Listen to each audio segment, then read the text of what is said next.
welcome to Blackfeather Guild. Before we go in and say hi to the cast and get started with the show, I wanted to talk very briefly about viewer actions and a little bit about sponsors. So first off, there's a number of ways that you can actually actively participate in the show through viewer actions. One of the easiest ways to do so is through retweeting the game tweet. You should see that somewhere in chat if it's not in there already. But you just click on that link and hit retweet, and for every 5 retweets that we get on that, it will add a bonus to the cast pool and the game master pool. Now, in most cases, that's going to be an extra d6 that they can add on to any roll. Basically, a great way to use that is if a player is almost meeting a DC, but they're just not quite there, they can grab one of those d6s from the cast pool, roll that, and then add that to their roll. Basically, is how that works. Same with the GM. So that's one of the easiest ways that you can participate that way. Another way is through guild coins. That's our Twitch channel points. If you look at the rainbow colored icon, it should have the Blackfeather Guild crest on it. It should be right below your Twitch chat box. If you click on that, it'll show you all the different things that you can get with those. The biggest one being plot points. Now, plot points, you can see an example right over here. They all work pretty much the same way. It's just a matter of how big of an impact they have. So for the example, and we've got 2 plot points, the player of your choice gets something moderately helpful or unhelpful. Enter any suggestions for the GM into chat, or you can have the GM come up with something entirely on their own. So just choose if you want it to be helpful or unhelpful to the party, and that's kind of how you can use them. You can throw in your own suggestions as well. How those work: 1 plot point is something trivially helpful or unhelpful. 2 is moderately, 3 is very, and 4 is very to the entire party. So if you want to do something to help the entire party or really throw a monkey wrench in their plans, 4 plot points will do that. So that's guild coins. And then finally, we've got donations. So if you want to help out with keeping the lights on in the place, so to speak, there's a number of ways that you can financially contribute. One of those being coffee.com/Raven or Raven.rocks. You can see both of those examples down there at the bottom. Those are the addresses to do direct donations. You can also do Twitch subscriptions or bits. Those work the same way. And then finally, Patreon. We've got a Patreon, which you should see in chat here any second, if it's not there already. And our Bard tier patrons and higher get credits towards viewer actions every month that they can use on any show that they would like. You just have to let us know in chat how you want to spend those, and then we'll hand those out. So some very cool stuff. Before we hop over to see the cast, one last thing to mention is a couple things on this chart here. We've already covered the D6 and the plot points, but the triple crits, what that means is you can gift auto critical successes. And you can, it's triple because you get 3. You can divvy those out however you'd like. You can do 2 to the cast, 1 to the game master, all of them to the game master, however you want to do it. So they work much like the D6s. The cast members just grab that when they're available and they really need them and use them. So it's pretty cool.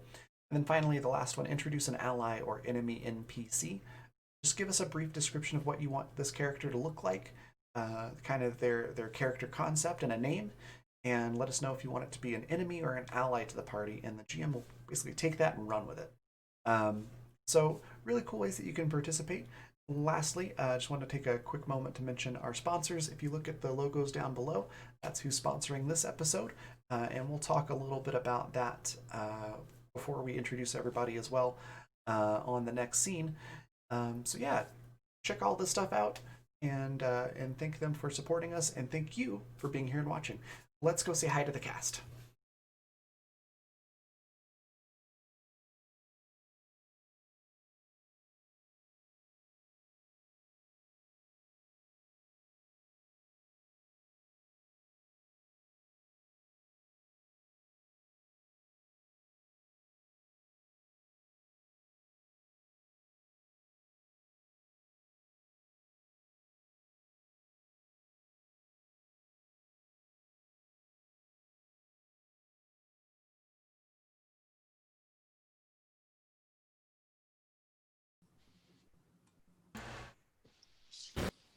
Hello, everyone.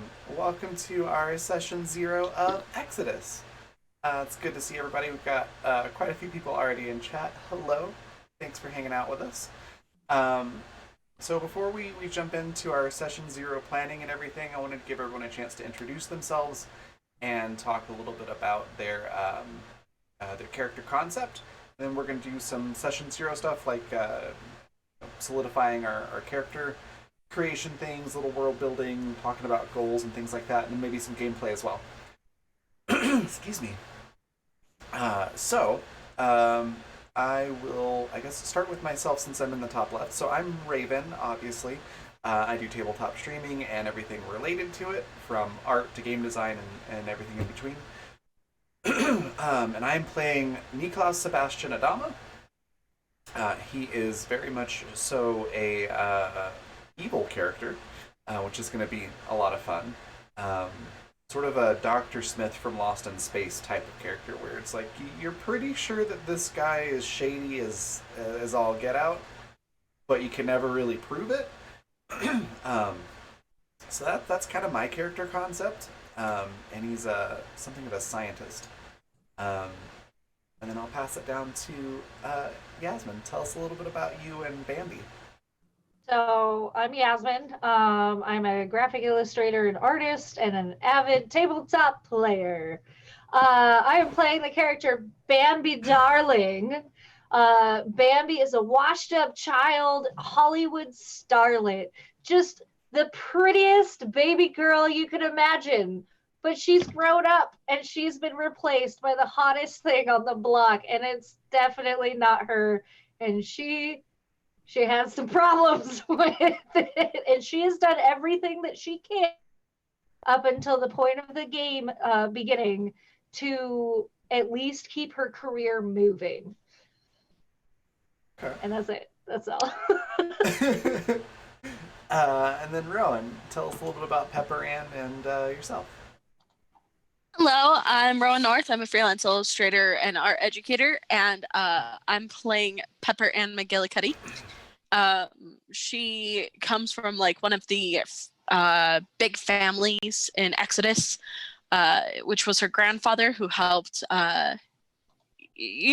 basically put money in to this whole project and believed in it. Since everything went to shit, and she's kind of lost it a little between the just everything that's been going on. So she's cheerful, she's chipper, she has basically adopted her grandfather's old hunting stories and has made them her own, and is now living it as her own reality. So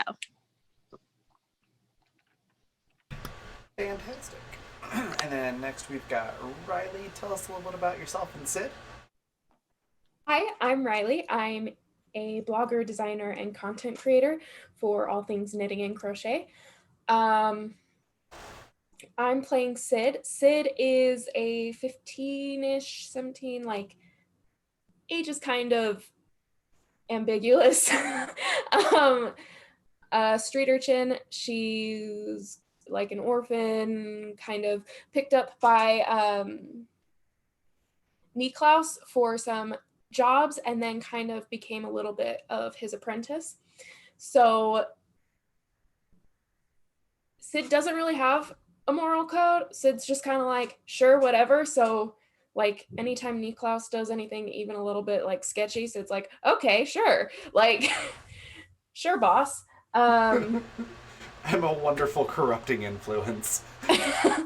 Yes. But Sid very much is into like science and technology and tinkering and stuff like that. That's it. That's what makes sense to her. So, yeah, she is very much attached to Niklaus for those reasons. And she's topside. That's all. Awesome. Perfect. I forgot to mention as well, Niklaus is also topside and has a crazy side that'll probably come into play the more the plasmids and stuff are used. The crazy side is Klaus, who is a bit more aggressive and violent and Joker-y. Ooh. should I mention the dogs then? If we're all, I have dogs. Oh, you said dogs. I thought you said Daleks, and I was I like, heard Daleks too. This game's gonna get wild. No, I'm kidding. No. No, she has. Pepper has 2 dogs, which I guess are characters too. Dogs are people too. And their name, they are a black and white Borzoi. Their names being Artemis and Hernie. oh, nice. So yeah. And then Vanessa, Sweet. it's all you. Thank you. Yes, thank you guys for introducing your characters. I know that we're going to kind of get into some details just shortly here and some setting and stuff. But I am Vanessa, and I am the GM for this game. I am primarily a traditional artist. I work in watercolor and pencil sketch, and then recently more so into digital as well, coming back from a little bit of a break where I focused on some more traditional stuff. But yeah, this is Exodus, the Sunken City. And I guess I play everybody else who isn't one of these characters, which is very scary for me. This is my first time being at the head of the figurative table, I guess. And yeah, so I'm super excited. This game is based on BioShock, which is my all-time favorite game. It was, I think, probably the first-person shooter I ever played. My cousin got me into it when we were younger, and ever since then, it's just been my favorite game. So I really wanted to jump into this world and, take it and spin a new story and do something fun with it. So, there are some similarities, some things that we're going to reference and stuff like that. But I'm so excited to see how you guys use these brand new characters and just take this setting and go crazy with it. And I know that you will go crazy with it because it's you guys. This group is famous for that. So I have no idea what you're talking about. Oh, That of sounds course like not. my least favorite thing to do. All right, listen here, Carl. Carl.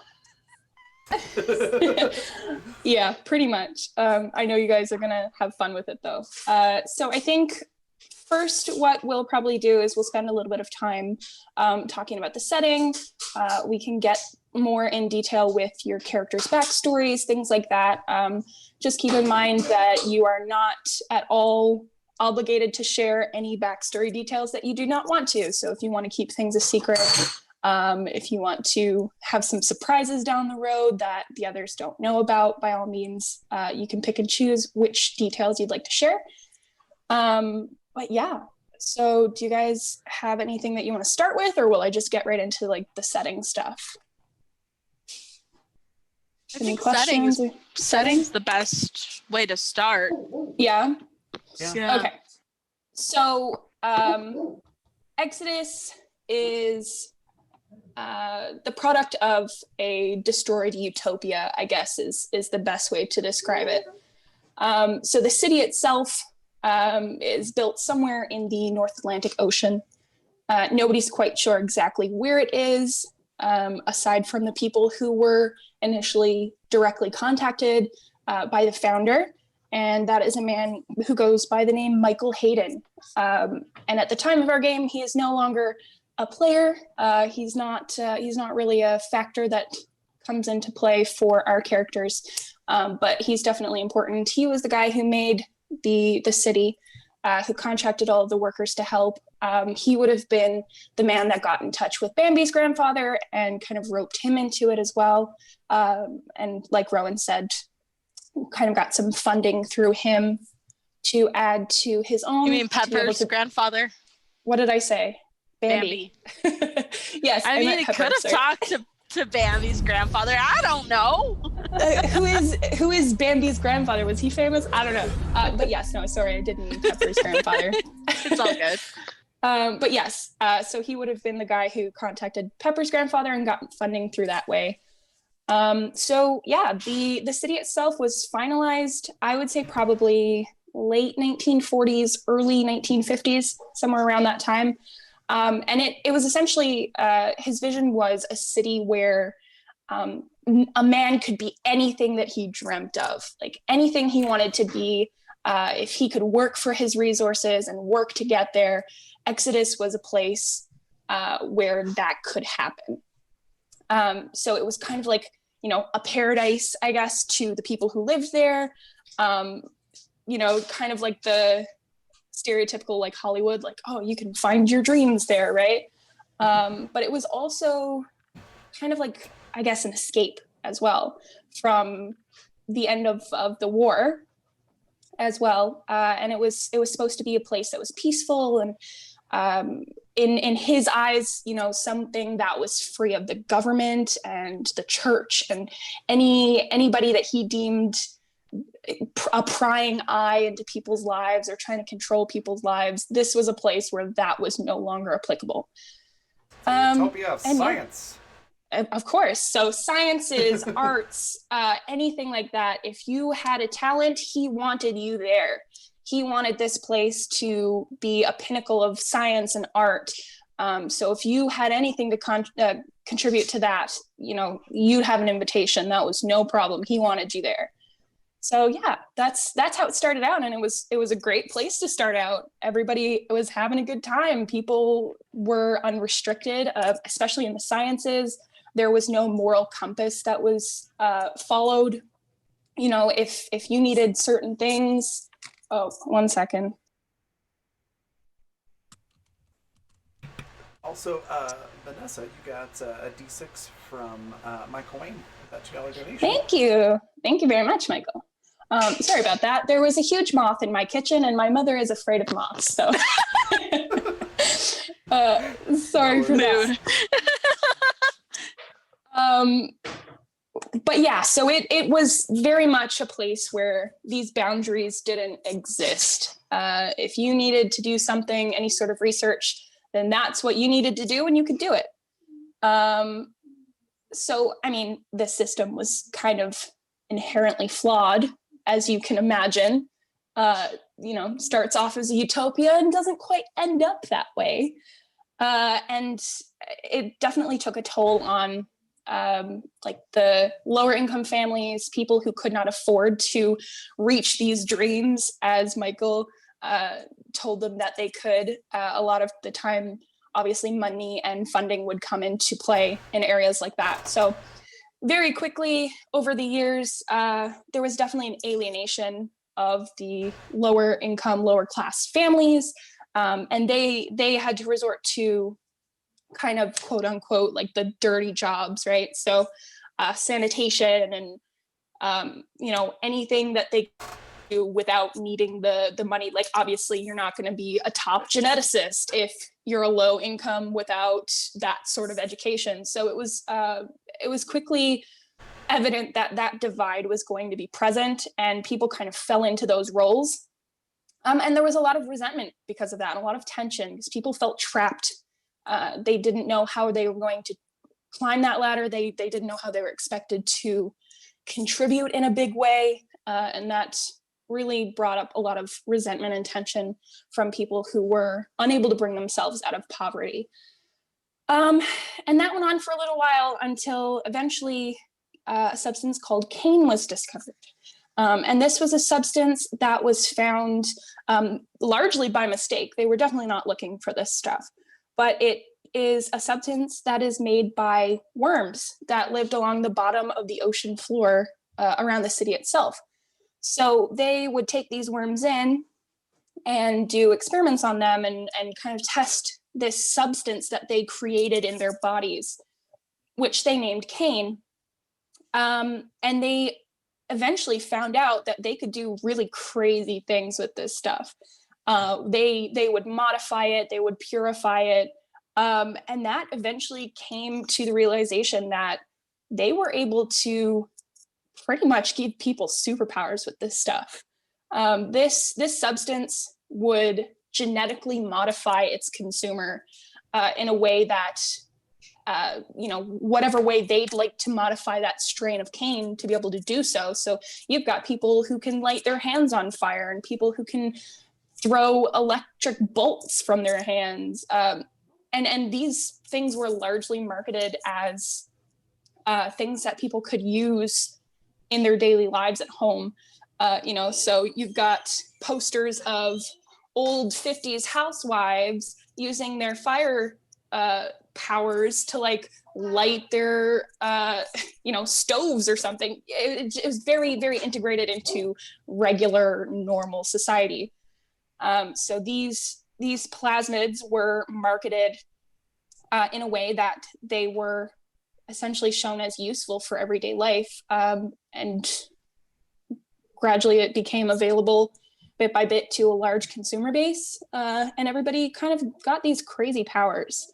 But like I said, it did start off as like a mundane kind of, you could use this in the kitchen, you can use this to fix such and such. So it definitely wasn't like a weapon or anything like that.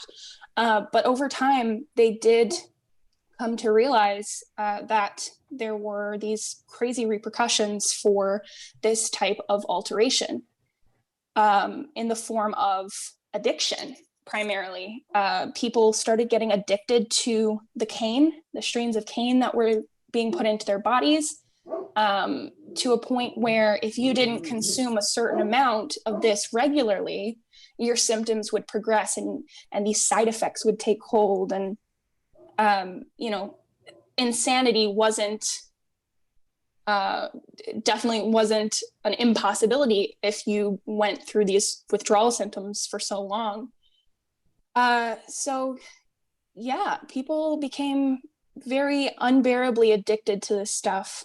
And like I said, the alternative, not great, was to consume more and more cane to kind of fend off these symptoms. But as you can imagine, the more cane they consumed, the more their body got used to it and it expected more. So these people had to consume and consume and consume to keep this insanity at bay, essentially.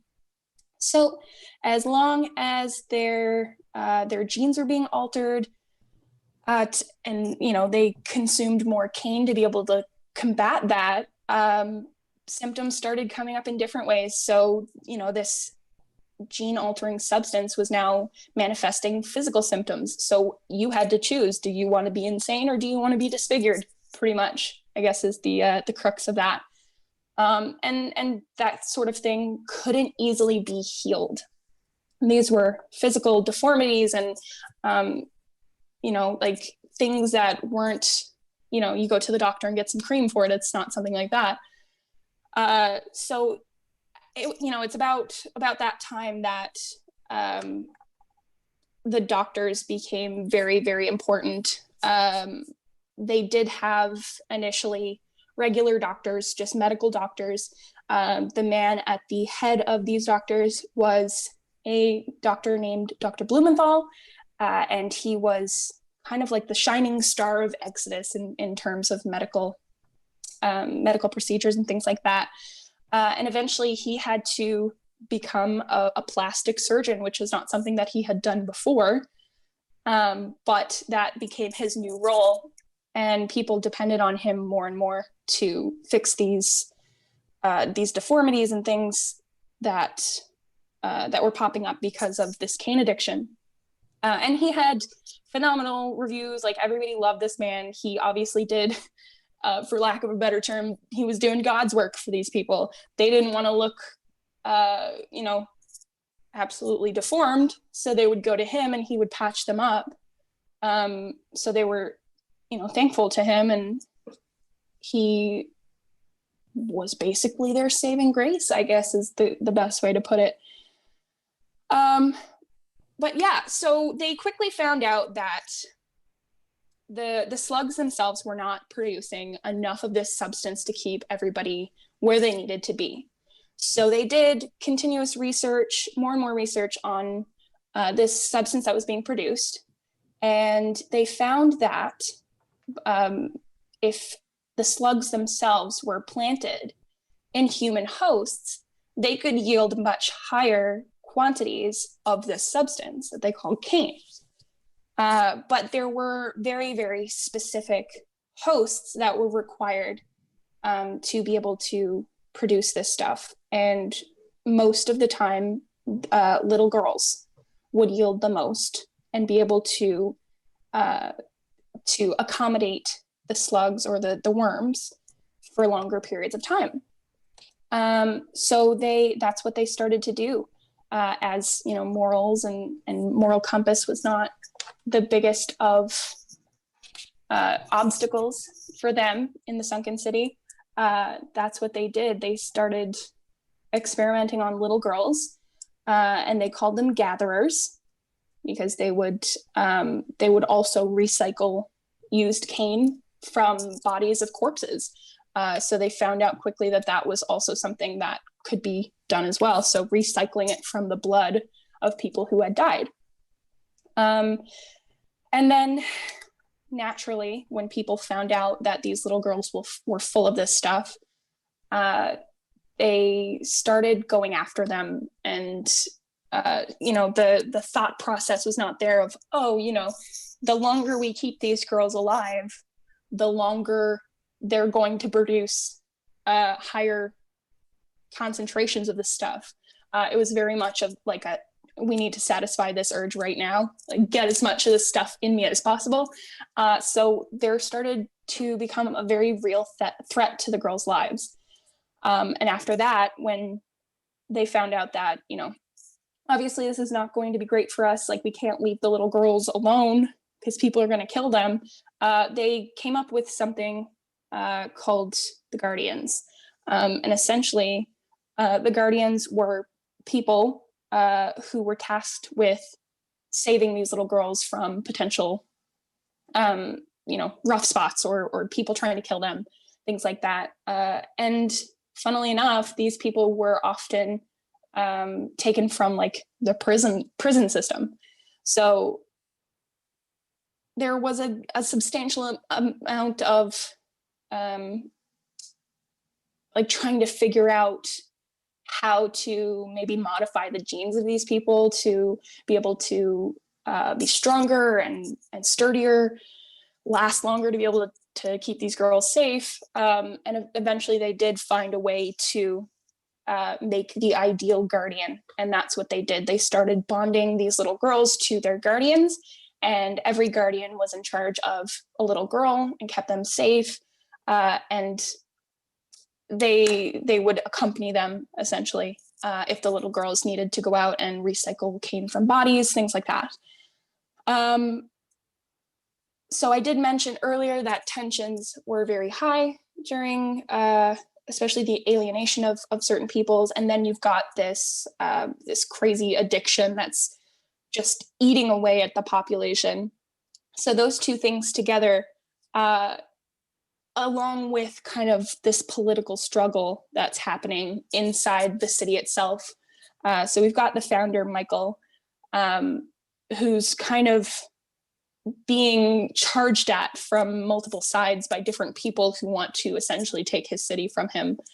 And so the political tension versus the tension of the and division of people, and then you've got this addiction, pretty much set us up for like a perfect just fall essentially, right? So yeah, there came a point where it hit a breaking point. Political leaders could no longer do what they were supposed to do. The population was restless. They were alienated, resentful, addicted to a substance that they could not get their hands on most of the time. People were dying, and a civil war broke out. And of course, you are below the sea level, so there wasn't a lot of opportunity for people to get out. And especially because they were hooked on this stuff, like there was nowhere else for them to go, really. And yeah, so you have a couple of years of this civil war where people are just trying to survive. And then the little girls are still doing their job. They're recycling the cane. The guardians are still helping them go to these bodies that are out in the floor, and they're recycling the cane that's in their bodies as well. So there is a constant flow of this stuff.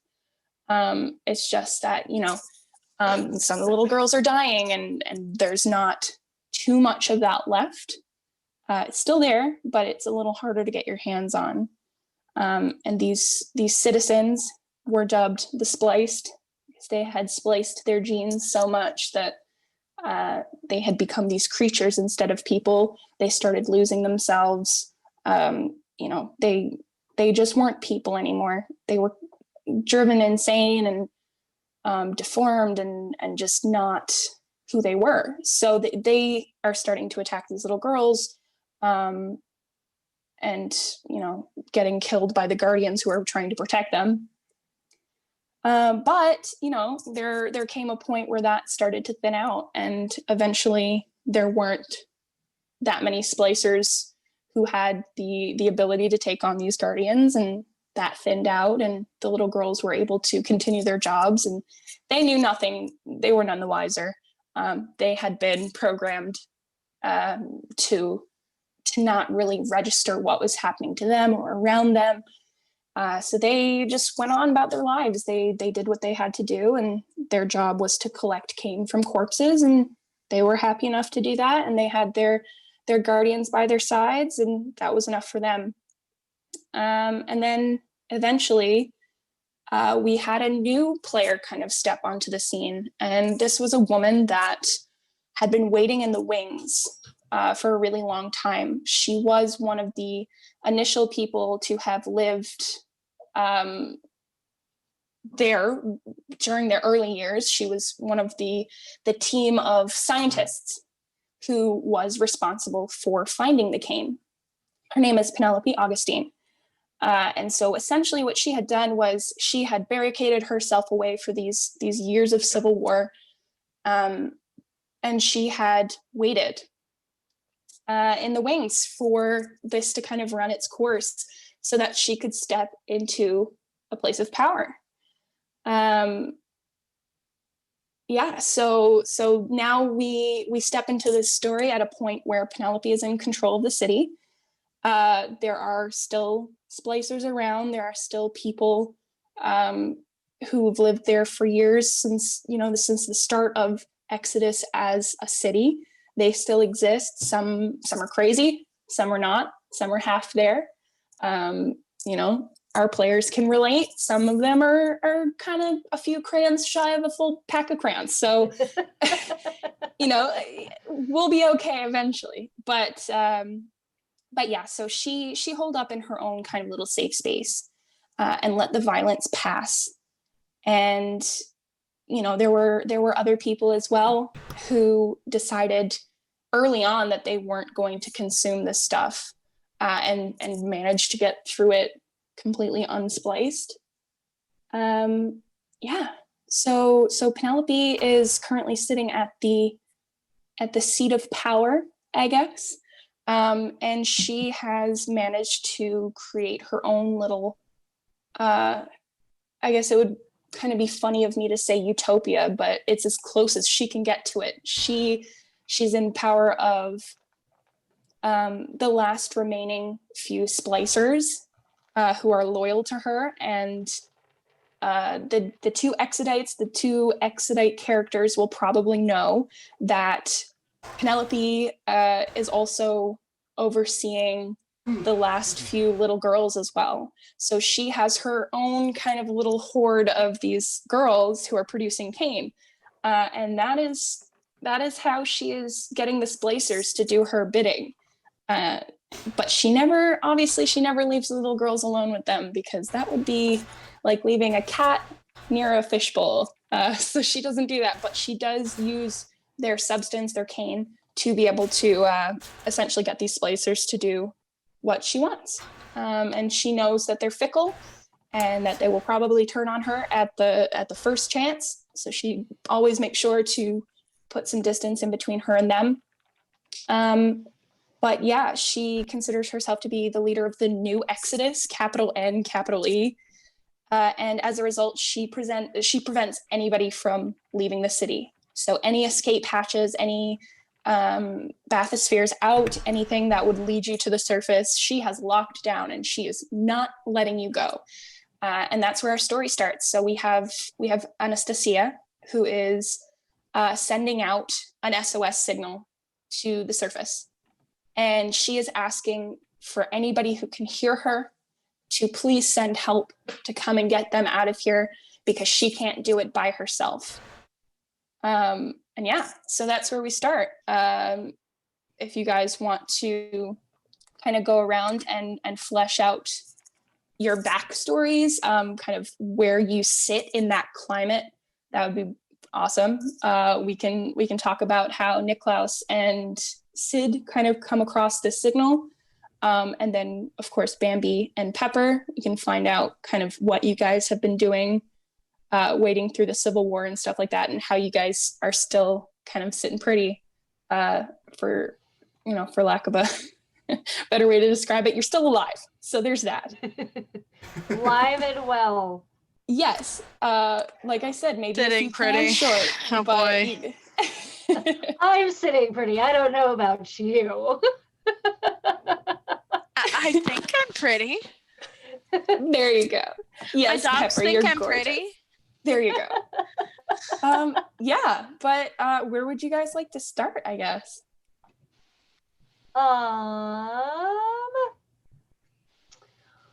I guess my recommendation would be them assigning those to the expedition and then them arriving. Yeah. So we'll kind of get to that. Oh, cool. Yeah. Let's start, I guess, with some backstory stuff, because I'm also curious about some different details and stuff like that. I'd definitely like to know where Bambi and Pepper were during the Civil War, perhaps. And I know, Yaz, you talked a little bit about Bambi being kind of like this starlet that used to perform. I'd love to hear that, and I'm sure everybody else would love to hear that as well.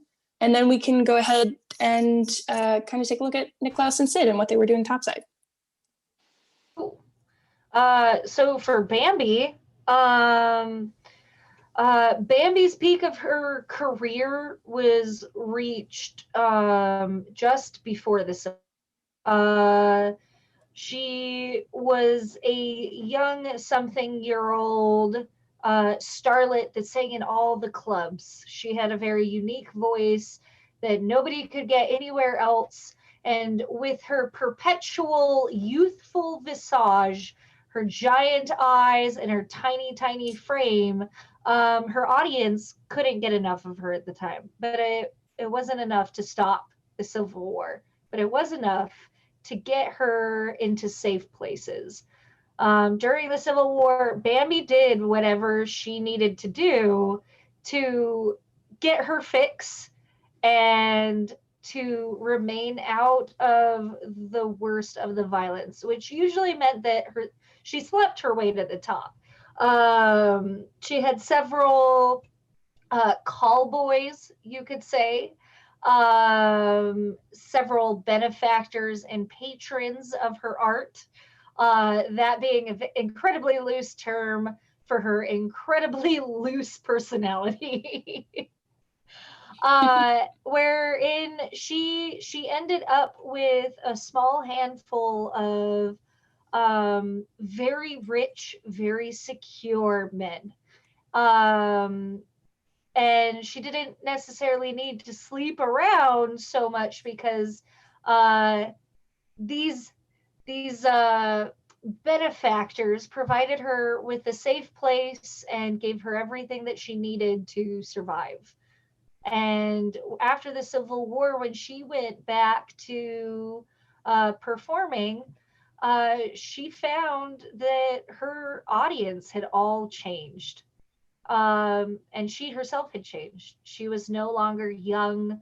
She was still very pretty. She looked very young, but she felt like everybody could see through her. And that reflected a lot in her performances, wherein she just kind of sort of began kind of backing away. And in that, this bodacious babe stepped up to the plate, and Bambi believes that she stole her spotlight. And Bambi has a chip on her shoulder about that, because if this bitch hadn't shown up, Bambi would still be in the spotlight. And that's not true, but that's what she believes.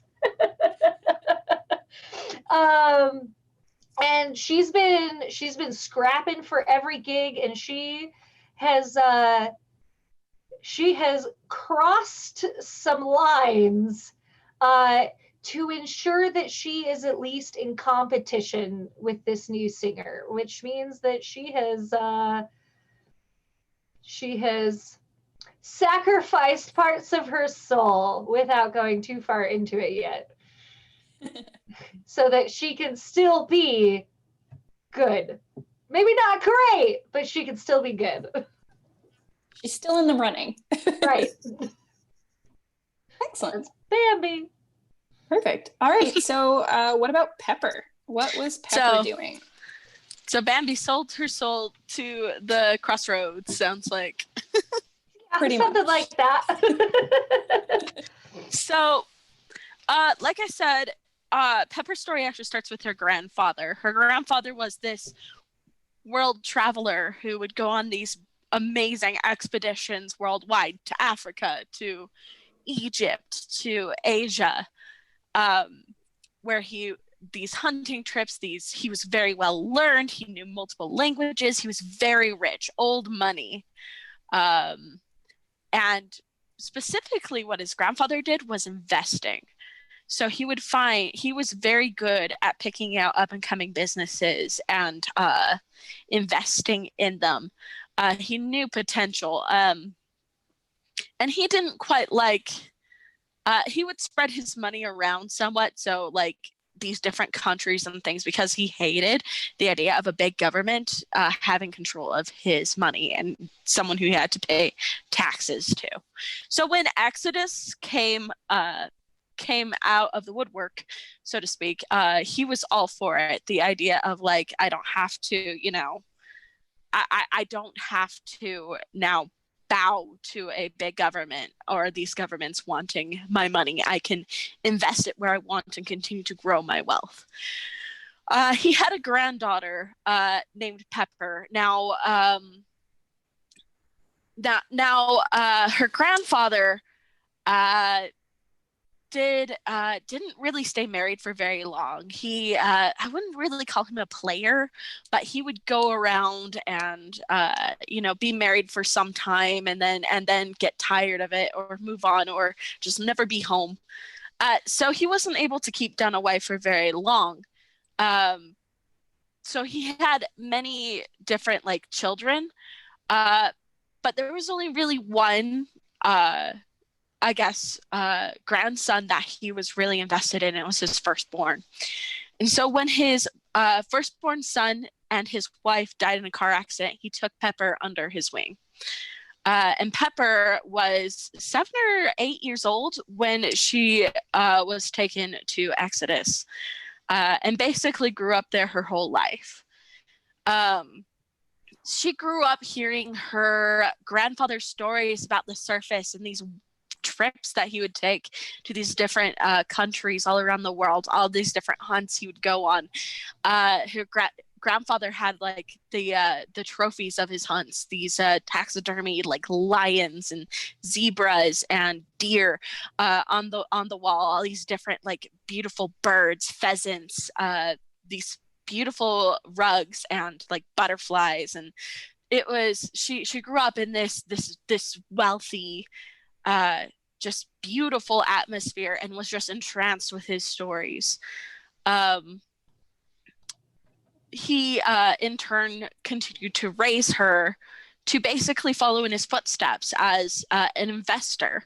And so he would take her along on these trips to invest in the new businesses in Exodus. It wasn't until the Civil War broke out and her father was killed by splicers and Pepper was left all alone. Pepper was given one of the first versions of Cain. Early on, her grandfather had invested in a way to give her power as a gift. And specifically, she loved her grandfather's dogs, 2 hunting dogs that were Russian bloodhounds, Borzoi, wolfhounds, not bloodhounds. And she loved those dogs. So he's like, I want to give you a way to talk to them as sort of a gift. It didn't quite go quite right. She can't quite communicate with them the way that is to be expected. But all the same, she is able to more or less tap into their minds and, more or less control them to go where she wants. However, all these years of cane usage, although she was sitting pretty and had good money and a good resource and a good backlog of cane and able shots that she could take, eventually it began to add up, and she started, and especially as these deformities came to light, she started to lessen her usage, meaning that she started kind of going a little mental. She had a hard time separating her fantasies from reality. When the Civil War broke out and after her grandfather was killed, she stopped seeing people as people altogether. It became hard for her to know who was man and who was animal. In her imagination, she had this idea that perhaps there was like a whole bunch of animals that they kept here on Exodus, and they all broke out and just started eating people. And that is her vision, is this Exodus that is this overgrown jungle. And she took the role of her grandfather as the hunter in these wilds, hunting these animals down to survive. With her two dogs by her side.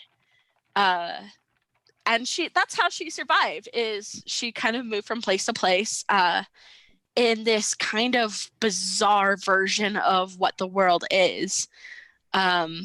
Sometimes she has full clarity of the situation, and she seems to, in general, be aware of like the politics, but the longer she goes without cane usage, the more animalistic the world seems, where she can't even understand people anymore. All she hears is, the baying of animals as opposed to actual human voices.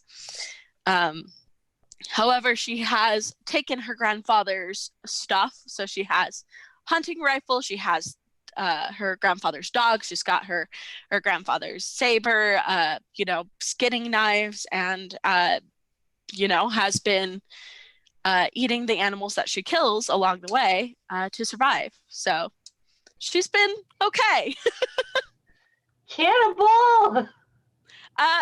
What? They're animals. It's Listen, she's alive. She did her best.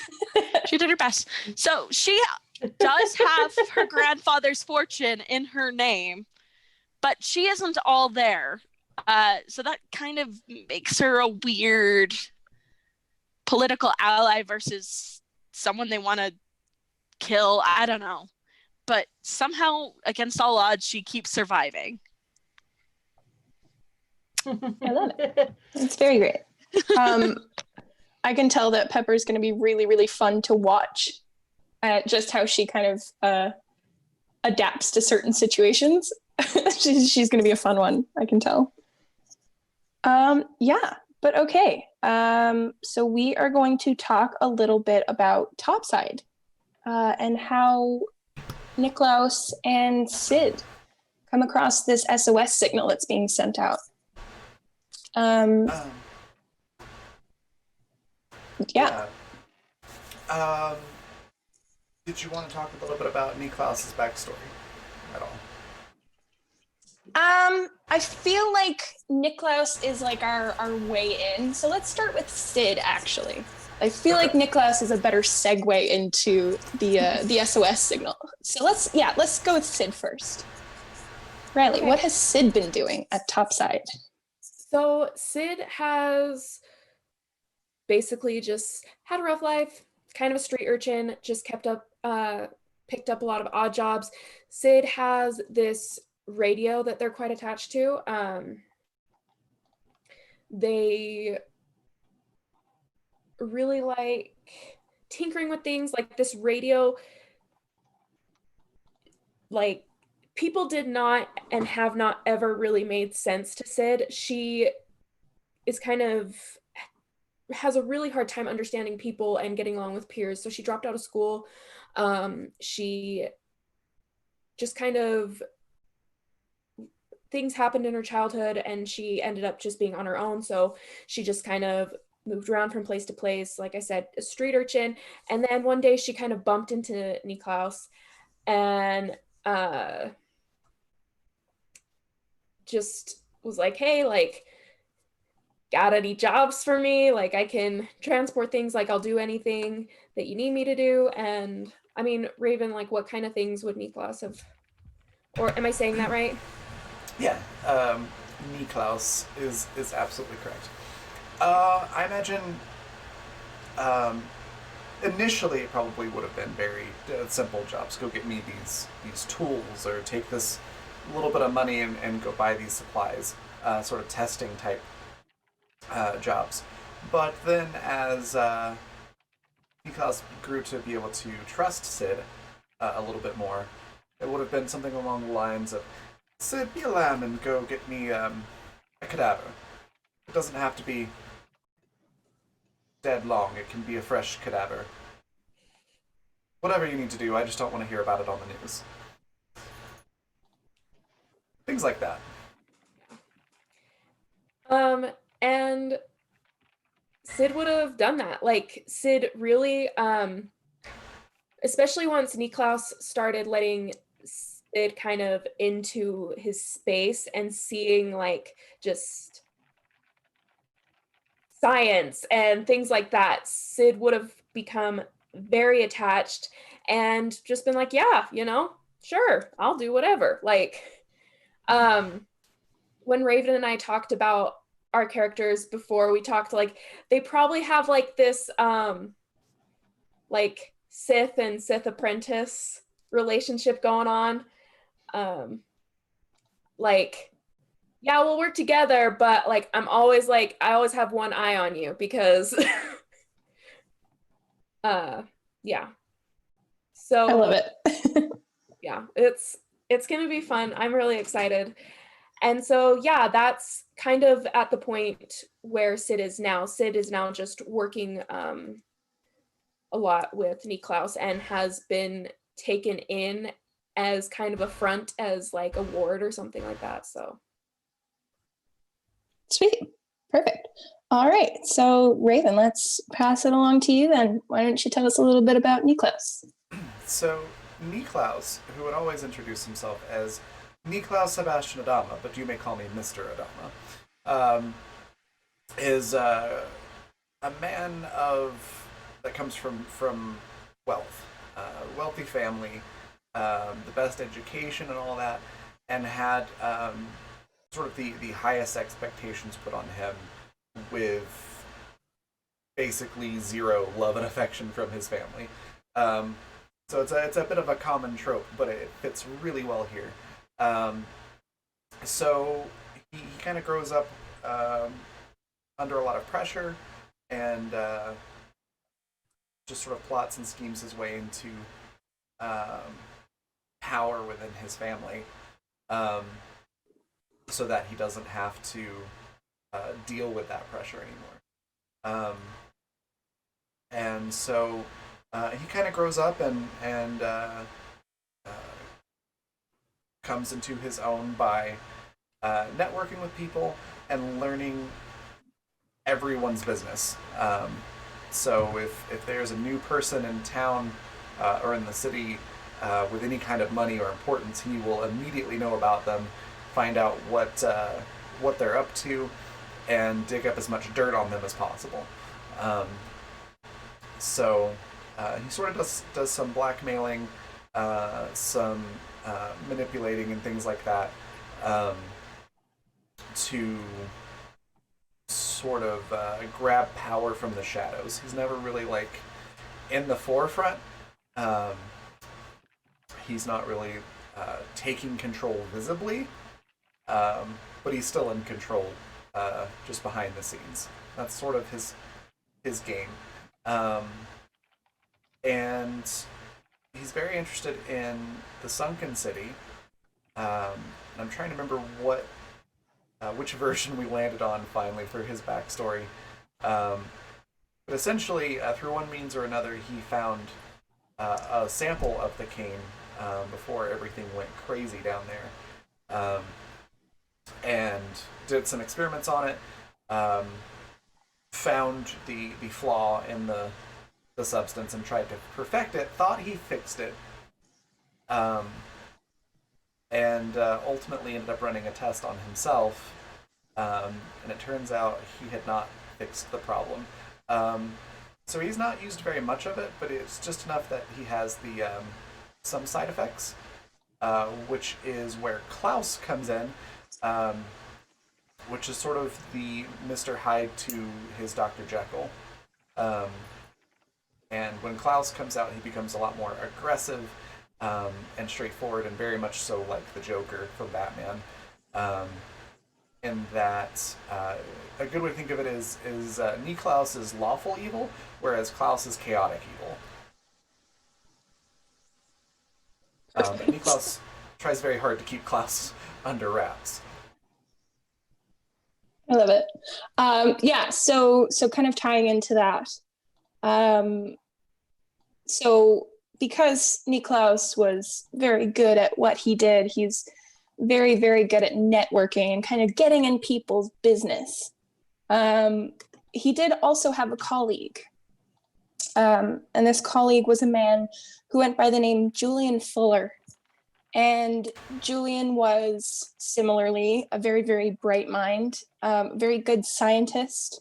He knew a lot about the things in his field, and under some sort of fortune or curse, depending on how you look at it, Julian was contacted by Michael to come down into the city. And Niklaus, being the lovely, manipulative guy that he is,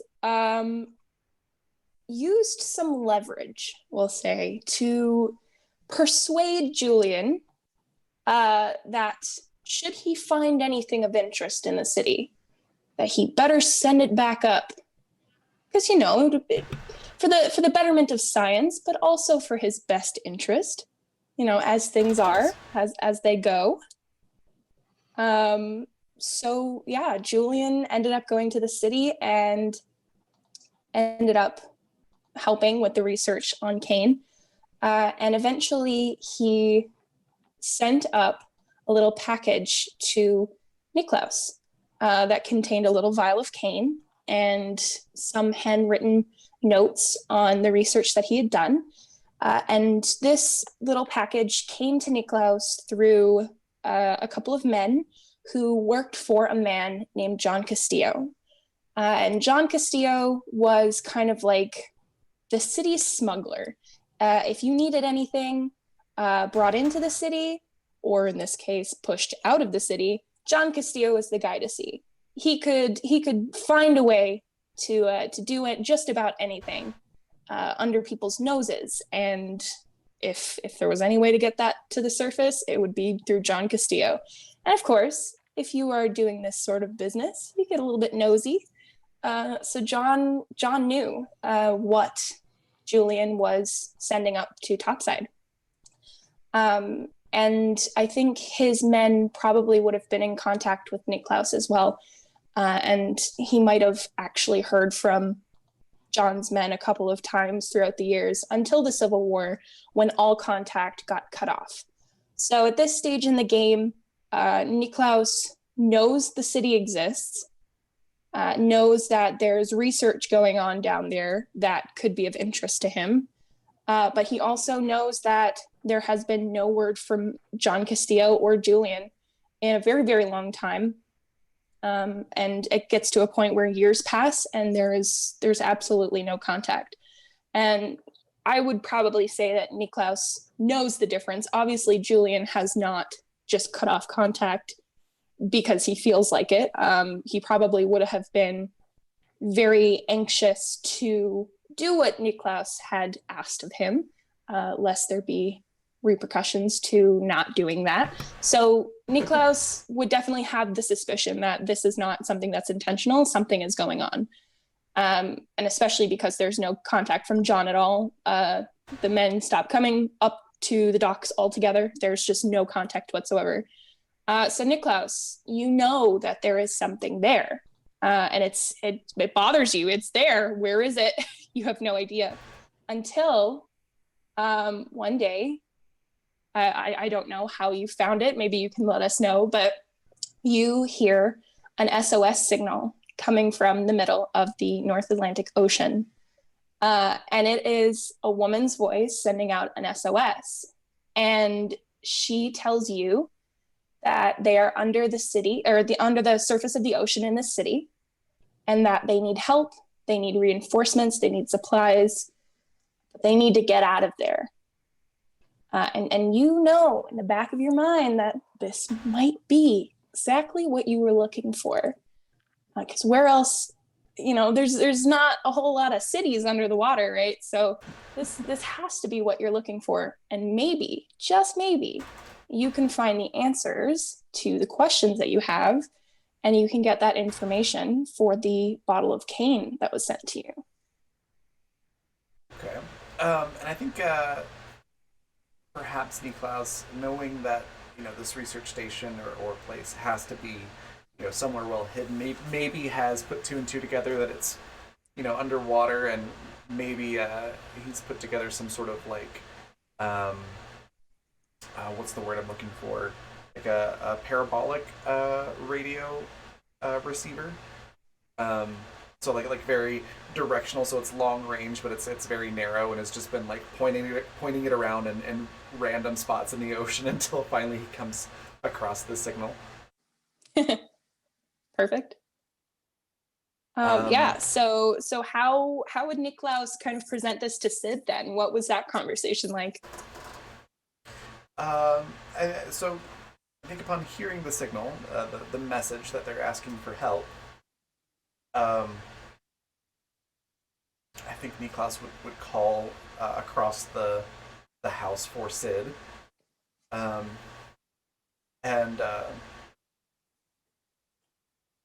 would just call out and be like, Sid, we're gonna go on a little bit of a trip, so I'm going to need you to pack the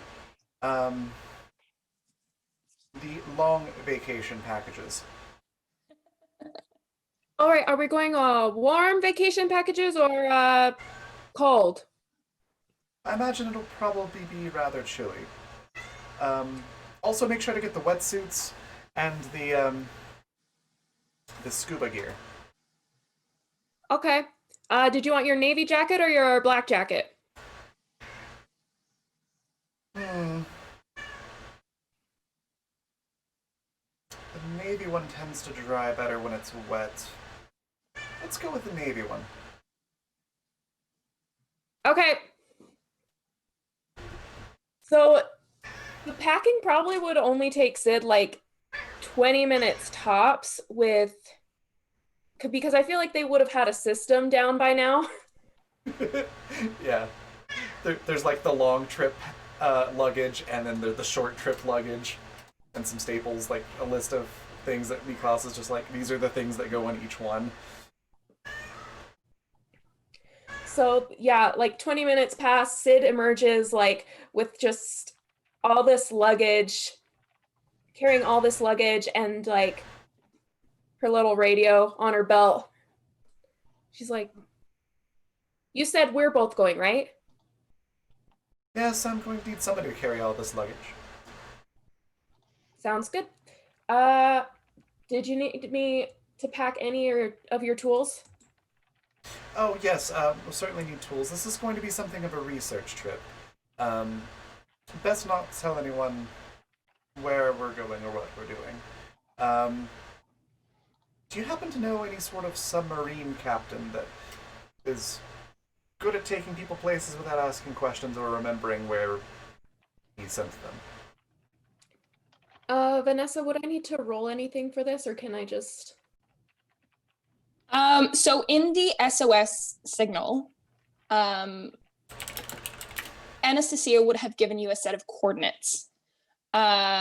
So you're probably looking more so for someone who either has a boat that's willing to let you have it, or someone like Niklaus said, someone who can drop you off and forget that they saw you. I would probably say, let me see what I've got. Is it accessible just by a boat? Or, like, do you not need a... Would So you need a submarine, yes. or could you go by boat and just swim down? You just need a boat. That's all you need right now. You are under the impression that a boat will suffice. Well, in that case, he might suggest calling down to, the family dock and having one of the family boats brought out. Sure. Question. Who would probably pick up the phone when Sid called? Like, what relation would they have to Niklaus? Like if you called down to the docks, probably just some random employee of the family.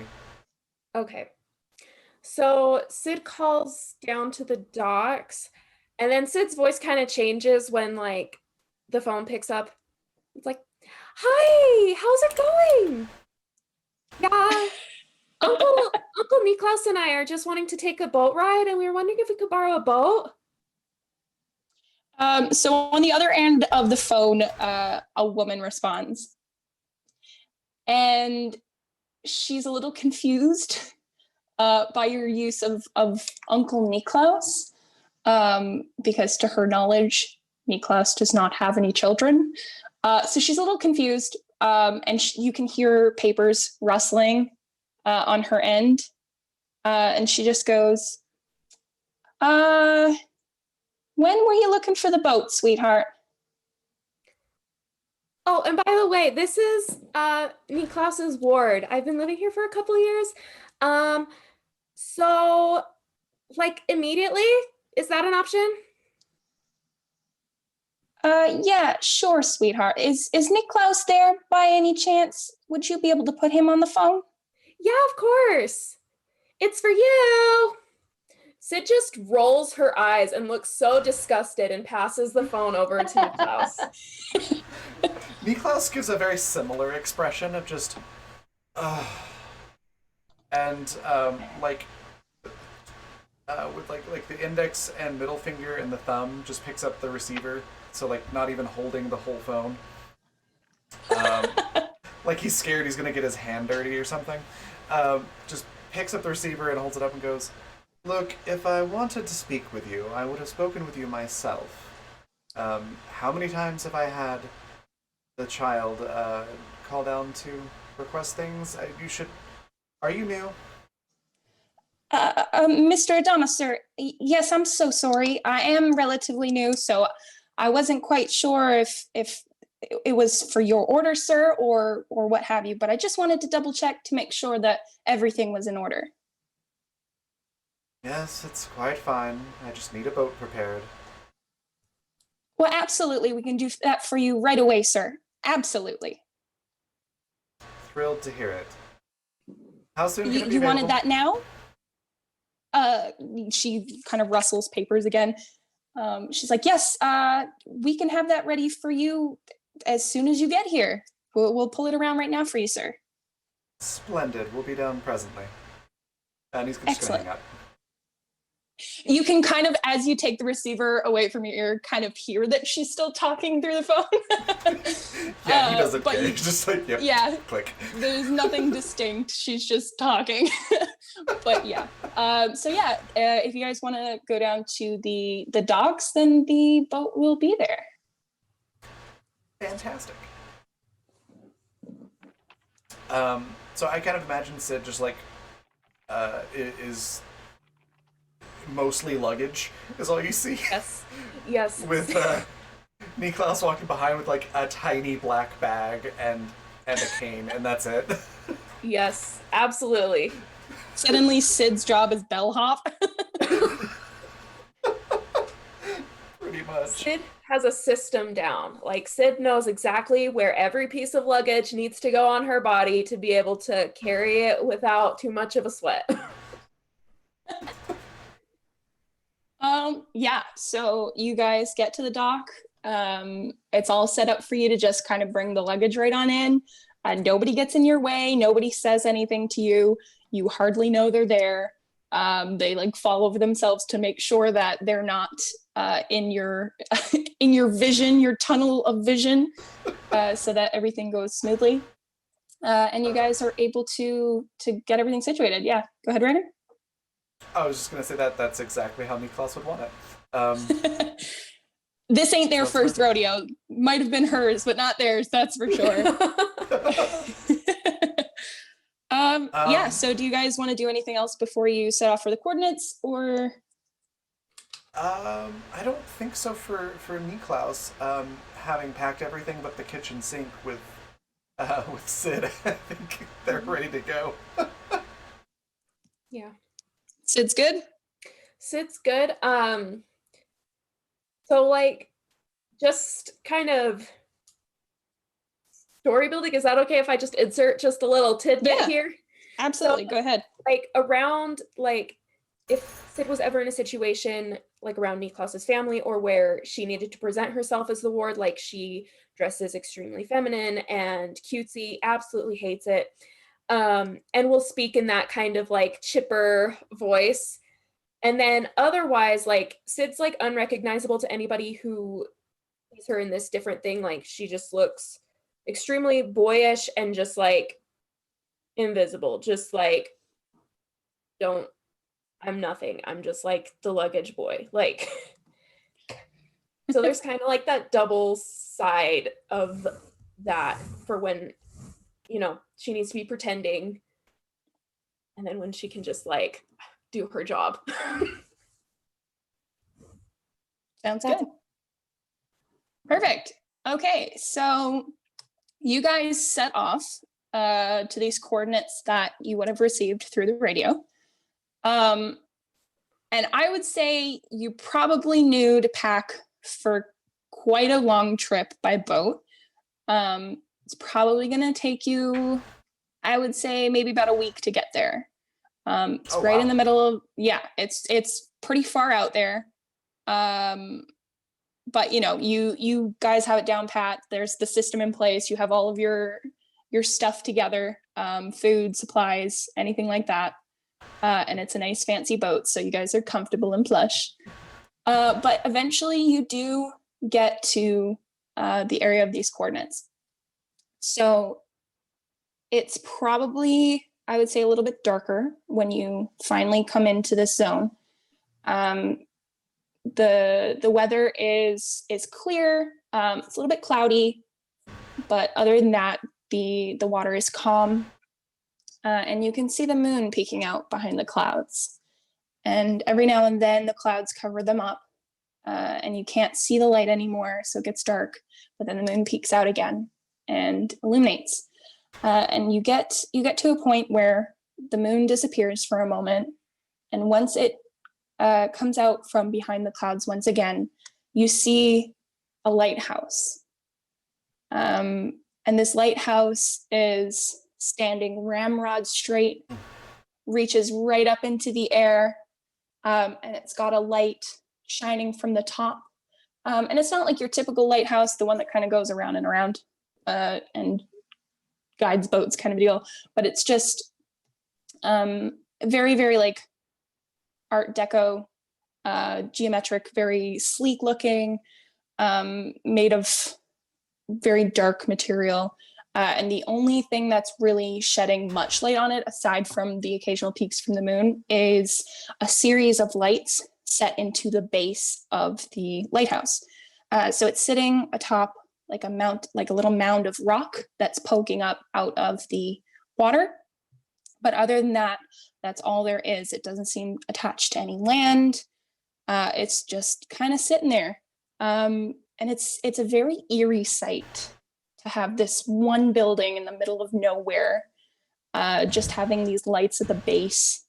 And then the ocean seems very unbothered by having to break around it and go around it and continue. It's like this thing has been here for a very, very long time, almost kind of detached from human hands. And of course, that kind of brings up questions like, how did it get here? Who built it?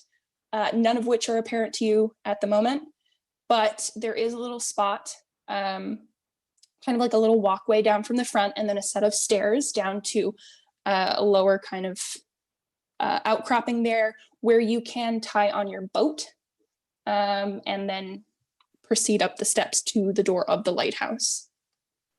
Okay. I think upon seeing this, Niklas is probably reading over all the notes from everything that he'd gotten from what was his name? Julian. Julian? Yeah.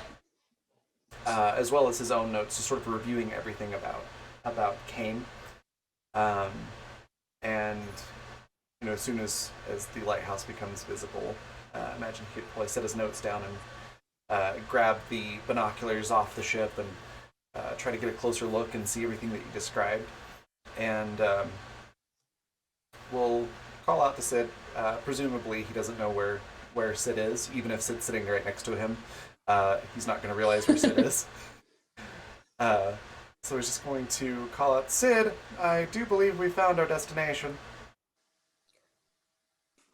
All right, I'll get ready to tie the boat off. Excellent. You're like rustling behind you and like running back and forth. Niklas might turn around and go, oh, God, you're right there. You're very quiet. Damn it, child, we should tie a bell around your neck. Yeah. Yeah, and I think Niklas will put on his rubber boots so that his nice fancy dress shoes don't get wet getting off the boat. Grab his cane and little satchel and get ready to head up to the steps. That's about all he's going to do. Yep. Sid, do you guys take that luggage with you? Yeah. What's the deal with boat and then like grab all the luggage and kind of like lumber up the steps behind Niklas. Niklas, do you have any comment about this, or is this just regular day for you? I think you might turn around and go, oh, you probably don't need all of that luggage. You could probably leave the extra coats. I doubt we'll need the chessboards. Oh, and the portable furnace, go ahead and leave that on the ship as well. I think we'll be fine. All right, Master Adamus. And like, Sid will kind of lumber back, like put some things down that he knows they'll be taking, and then bring the other stuff back, and then come back and get ready to go again. As Sid walks back up, Niklas has just got a pocket watch out, just staring at it. And as soon as Sid walks up, he'll snap it shut and go, oh, your time is improving. Thank you, Master Adamus. That's I don't know how many times I have to tell you, it's a Dama. We Adama. dropped the S several years ago. A couple of generations back. Right. Master Adamus. All right. Perfect. So, you guys... Mr. would be fine. We don't want people getting the wrong impression. Oh my gosh. Yeah, okay. So you guys take the smaller load of luggage now that you have, and you walk up the stairs. And the stairway up looks like at one point was very, very grand, but in kind of like an understated kind of way. So there's definitely like an exquisite quality to it, but it's not like super over the top. So it would have been like nice and polished, and there might have been like some little motifs curved into the side of the stairway and things like that. It matches the sleek look of the lighthouse itself. It's a very dark, polished surface, stuff like that. But then over the years, it has gotten lots of wear from the ocean and the weather and all of these things. It's clear that nobody has been here to maintain the lighthouse in a very long time.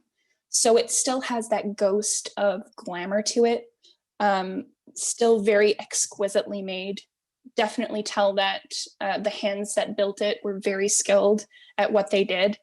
But it's kind of got like that sadness to it. Like nobody has been here in a very long time. So it's kind of a ghost of its former glory. And you walk up the stairs and you're greeted by this huge doorway, intricately carved details in the door, like gold gilded designs and things like that. Again, kind of a ghost of what it used to be, not been kept up in a very long time. But when you go to push on the doors, take some effort, but they do creak open and they push inward. And all you see first is darkness. Nothing happens. The doors open and there's silence. And if it's cool with you, I think we might take a little break there. Yeah, that's a perfect time for a break. Also, thank you real quick to Michael for that $5 donation. With that is 2 plot points, and the suggestion is that Bambi has a bracelet with a bell. Yay! You know what? That kind of actually perfectly fits, doesn't it? Yes. Yeah, it does. Ting, ting, ting, ting, ting, ting. Excellent. Thank you very much for that, Stop Michael. ringing the bell now. So Bambi's Bambi has a fidget bracelet. Yeah. You can always tell when she's coming, and she just like jingles it around. She's like a cat. Ring, ring, ring, banana. Oh my gosh. God fucking damn it, Dave. On that note, we'll be back in about 10 minutes. So go hydrate, grab snacks, stretch your legs, all that good stuff. We'll be right back.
And we're Hello. back.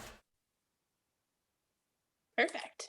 All right. I hope you guys had some water and maybe got a snack or something.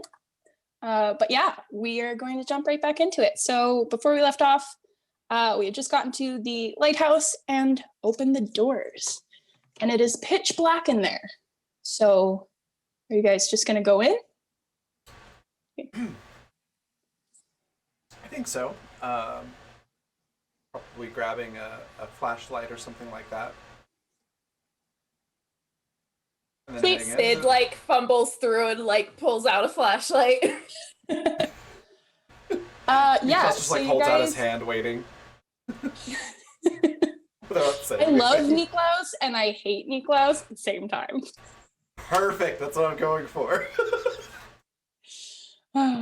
Anyway, yes, both at the same time. Two flips of a coin. But anyway, so you guys step inside the lighthouse. And very quickly, your flashlights are no longer needed. Once the doors swing open, whether by motion detection or perhaps that's just the way the world works, the lights come on. And you are greeted with much of the same that you saw outside. Very, very beautiful, but in disrepair. Inside this lighthouse, it doesn't go all the way up. Like there is a ceiling lower down to you guys, so it's not like the full view up, but there are like moldings around the top, around the roof. Much of the same with the decorative wall inlays in different panels along the walls, and they each show different images. Some of them are like classical references, and they're extremely beautiful, like very, very skillfully done. And there's a banner that hangs, but it's ripped, so the two halves of the banner have fallen down. So you can't read if there's anything on it. It might look like there are some gold words written across the scraps of banner, but obviously they're to the sides, like you can't see what they say. But just a very rich, heavy fabric, bright red. Once again, must have been very beautiful in its heyday, but now it's just in pieces and tatters. And there is a set of stairs that go down in a spiral. There doesn't seem to be anything else of note on the floor or anything like that, aside from some seating. There are like some seating areas around the edges of the lighthouse, and then the cushions themselves are similar material to the banner that has fallen. But yeah, that's about it. Okay. I think Niklaus will go pick up the banner and try to figure out what it was supposed to say. Like put the two halves together, kind of a thing. Yeah, so if you hold out one side, on the bottom, it's like the letters UTO. So it spans across, it was supposed to span across the whole top of the lighthouse, the little roof, so that you could see it when you came in. Okay.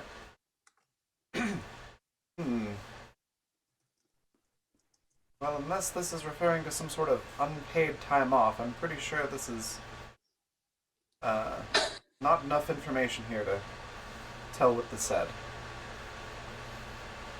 Probably some quote about a utopia, but yeah, there's it's old fabric. You don't really see a whole lot. All right. Well, with that, you can look around for like maybe a hatch that goes lower, like another level or something like that. Yeah. So right in the center, there's a staircase that spirals downward. Oh. So you right. can see it. Yeah. Okay. get it now. Yeah, looking around this room, if nothing really jumps out, either literally or metaphorically, I think Niklas is going to head down the stairs with just sort of a hand motion of come along over to Sid. No, nothing jumps out at you. It just picks up the luggage. About how many bags do you think would Sid be carrying now? The modification. How many do you think Sid could carry, like, max? I mean, Sid carried everything, so it's like, from everything, where are we now? Maybe it went from like a dozen bags to down to like 5. Okay, yeah, okay. Sounds good. Okay. Yeah, so Niklas is just heading down the stairs cautiously, but filled with curiosity. Sid is just following behind, also very curious, but just being very quiet, doing what they're supposed to do, which is be invisible unless told otherwise. Awesome. So yeah, you guys make it down the steps. It's a little spiral staircase. And as you descend, the spiral kind of opens up bigger and follows the outer perimeter of the lighthouse, which has descended below into the rock itself. And it's still beautiful down here. Like the rock doesn't show through. It's not something that's like a cave space. It's not built with the rock. It's like smoothed out. It's still the same sleek looking lighthouse. If you hadn't seen it from the outside, you would have thought that you were still up in the upper part. So it's still beautiful, still sleek. You follow that staircase as it wraps around the outside perimeter until you get down to the ground. And in the center of the rounded bottom of the lighthouse, just directly below where the staircase started, there is a spherical pod, like a kind of like a bathysphere, a circular kind of submersible in the middle, and the hatch is open.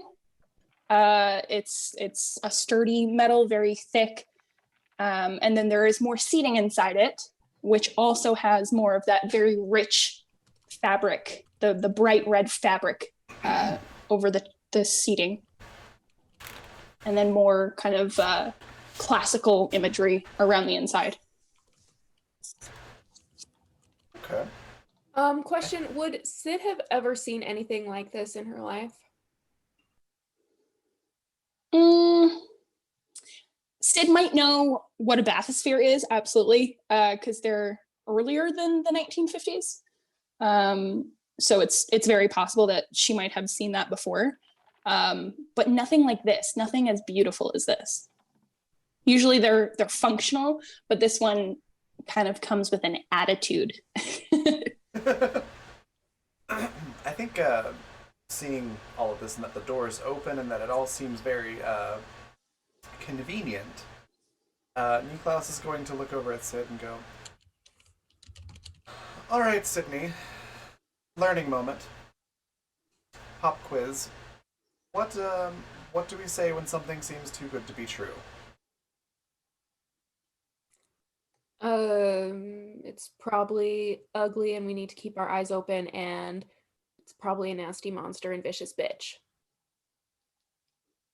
Well, the answer I was looking for was somewhat shorter than that, but yes, that's the gist of it.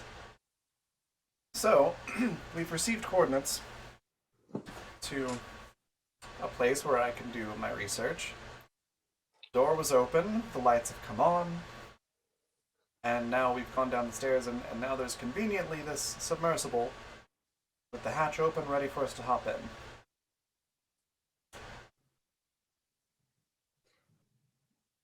I'm sorry, I didn't pack a cadaver, so I don't think we can test it with a cadaver. Yes, that was Don't pack. Yeah, you do not want to pack a cadaver for this type of thing. But we do need to look around, I think, make sure that this isn't some sort of elaborate ruse. Right. So Sid will put most of the luggage down so that she's free to move more, and she'll start like inspecting things and looking around to see if there's any things that don't look like they belong there, or looks like it may not function properly or anything like that. And Niklas is going to look around like the rest of the room, just looking for any sort of like tripwires or anything like that. So you guys can either give me an investigate roll or a intuition roll. Yay, we get to roll stuff. I'm going to go with intuition because I have points in that. Ooh. Mm-mm. We're doing this with D20. Yep. That was my question too. Oof, 8. 13.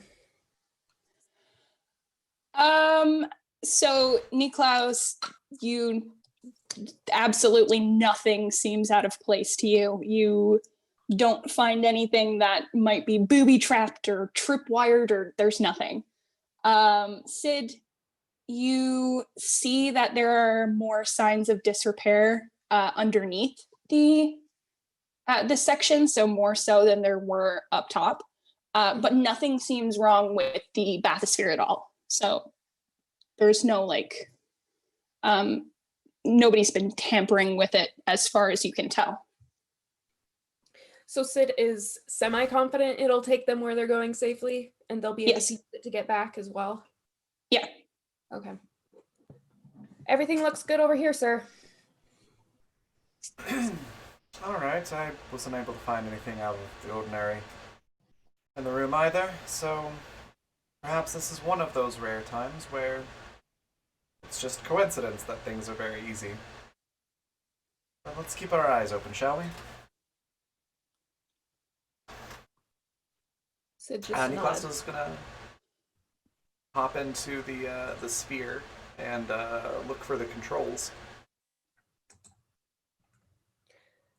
And Sid probably picks up probably will help Sid get the luggage in just because of it's awkward trying to get it in the hatch. Yes. And then Sid All will right. come down after the luggage, or come in after the luggage. All right, and then I assume you guys close the hatch on there? Yeah. Okay.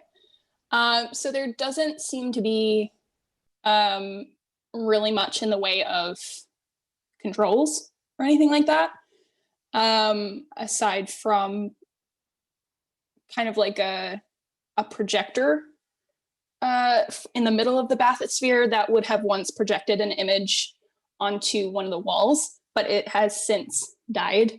It doesn't work anymore. But once you get everything settled in and the door is closed, it takes a moment, but then you do feel the mechanism start to drop the bathysphere into the water. And there obviously is a little porthole through the hatch, so you can see this as it's happening. And it starts to go downward. And there are little markers. So the lighthouse itself, the structure extends downward. So it's still visible. You can't see out into the open ocean as you descend. But as you descend, it shows little markers on the wall how deep you're going. So you do have an idea of how many meters are passing. Do you guys want to do anything? You're just going to sit and kind of wait it out, or? Sid would kind of forget herself for a moment and get a little bit excited with curiosity and just like go to the porthole, right, to kind of see what was happening, and then just kind of excitedly be like, is this real? Are we really that deep down? It would appear so. Where are we going again? Right, sorry, I'm not supposed to ask that. It's alright. We're close enough to our destination. I suppose I could reveal some details. We're going to sort of a failed experiment of a place. I don't know all the details about it, but I have a particular experiment that I've been running that originated from this location. And so hopefully we're going to get some answers here. But since you seem to be overly excited and eager, have some energy to use up, let's do another pop quiz. Convert our these meter markers to leagues as we go down. Yes, sir. And so, like, as they keep going further down, Sid would start listing things off and sometimes hesitates a little bit longer. Or sometimes we'll like make a little mistake and then like look at Niklaus's face and be like, and recalculate it really quick. Niklaus just does the sort of like, like this facial expression is like, are you sure that's your answer? Essentially playing the part of a math teacher as they're going down. Has Niklaus ever thought of becoming a DM? I was thinking the same thing. Are you sure you want to do that? He does have DM energy, doesn't he? Yeah, so the bathysphere keeps going down as Sid continues to do her calculations until the marker ends at about 100 meters. And then the structure of the lighthouse, whatever skeleton was holding it up, disappears, and you can see out into the ocean now. So at first, you don't see anything. It's just open water, and it's still very dark. You can start to see some like bioluminescent light from different species that are growing down there, but not very much, until the bathysphere starts to glide and turn. Excuse me. And then as it turns, you get a view through the porthole on the bathysphere. And it's a city. It's a beautiful city, and it's illuminated, much like the lighthouse was lit up. There are these gorgeous lights embedded into the bases of each building so that they cast these lights up. Some of them are skyscrapers, but underwater, obviously. Maybe surface scrapers, who knows? But the lights illuminate all of these building faces. And then you've got things like neon signs attached to the sides of buildings, announcing what the building is or advertising what might be inside, in case people are traveling from one building to the next, they see exactly what's inside the building. And you also see little walkways, almost like walkways connecting the buildings. Sorry, 1 second. Also, I'm sorry for laughing. I just my brain just gave me the idea of like a voice coming on over like a speaker or something, and like an announcer going like, "Welcome to Atlantic Park." Do, do, do, do, do. Oh my God. Well, I know that was a joke, but as you are watching the city in front of you, there is the crackle of a radio. And at first, it doesn't sound like anything specific. You can kind of hear a voice coming through. And at first, it just kind of sounds like, hello, hello, can you hear me? Pretty much the underwater version of, can you hear me now? Very, very crackly voice. there doesn't seem to be any input for you to speak back. So despite the fact that they're going, can you hear me? Hello, are you there? There's no way for you to confirm that you are in fact there. Until you start getting closer to the city itself and you start coming into these buildings, the bathysphere kind of takes you where you need to be. It seems like it's routed a certain way so that it will continue as it's supposed to. And as you get closer and closer to the buildings, the voice comes through a little clearer, and you can start to hear the message. Now, I made the absolute horrible mistake of giving my characters accents, which I will try my best to maintain throughout the sessions. However, we are going to say that maybe perhaps some of these characters have been under the water too long and their accents are starting to fade. So if it does not sound correct, that is why. It's perfectly explainable. You guys don't have to ask any questions whatsoever. So you do get closer to the buildings, and the light starts to leak in through the porthole and starts to illuminate the inside of the bathysphere. And we're talking like beautiful neon lights. And it seems like, you know, this city must still be alive with the brightness of how these buildings are illuminated and how the neon signs are still functioning. Like, it looks like the city is alive. And if you if you look upwards, you can see in the circles of the light that's being cast by these lights that are set into the bases of the buildings, you can see sea creatures swimming by. You know, there might be a squid or a whale of some sort, or fish, or, you know, what have you, but there are creatures and it is alive. So despite not knowing if there are people here, it still has that really rich plant life, that marine life, that kind of gives that illusion so far. So you get closer to the buildings and the crackling becomes a little clearer. And you hear a woman's voice. And after saying hello probably 20 times, she must be certain that you can hear her by now.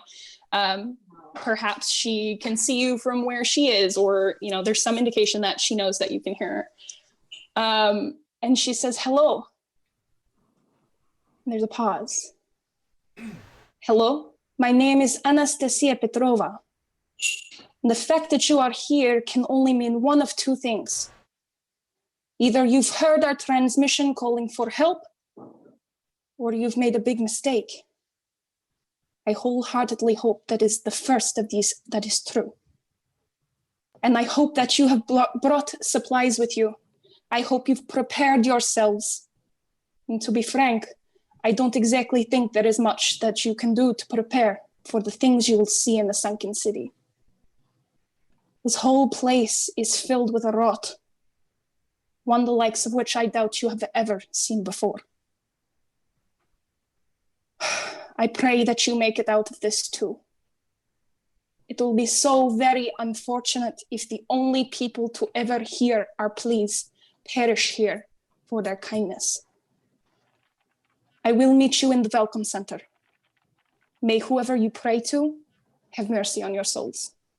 And then the transmission cuts out, and there's no more static. And then you guys are just left in silence in the bathysphere. Right, well, that wasn't ominous or anything. Seemed a little melodramatic, if you ask me. Yeah, we'll see about that, bud.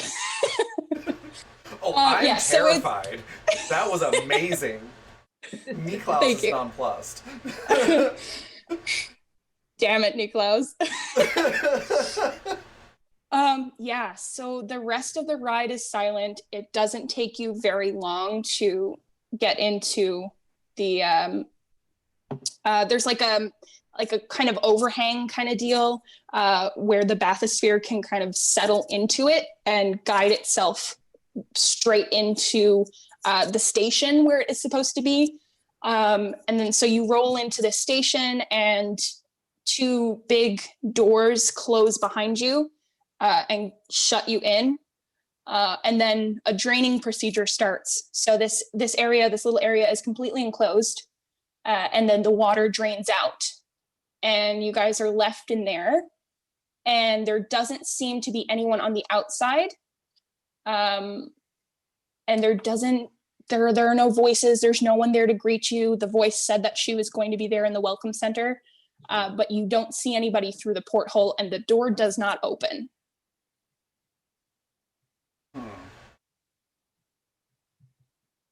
The door to the sphere? The little porthole door that you came into the bathysphere through. Okay.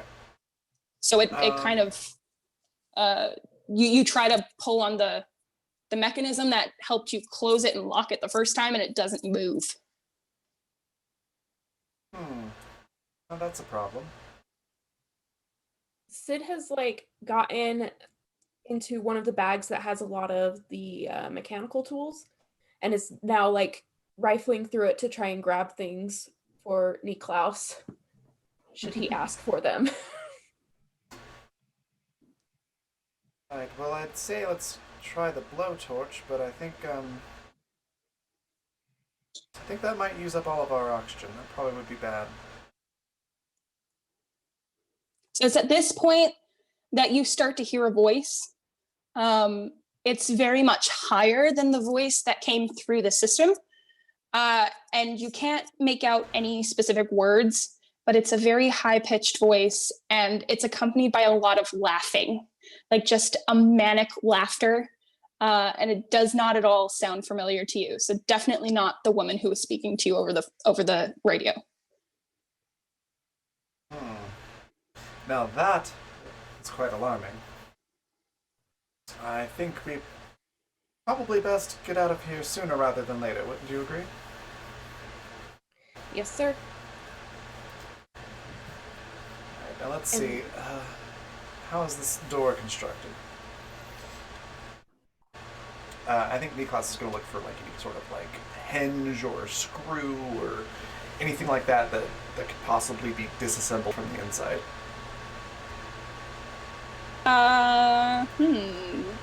Let's do an investigate check. Okay. So that's just gonna be a d20.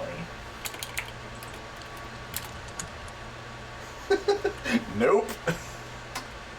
This wall might as well be smooth. You might as well just be in a smooth sphere.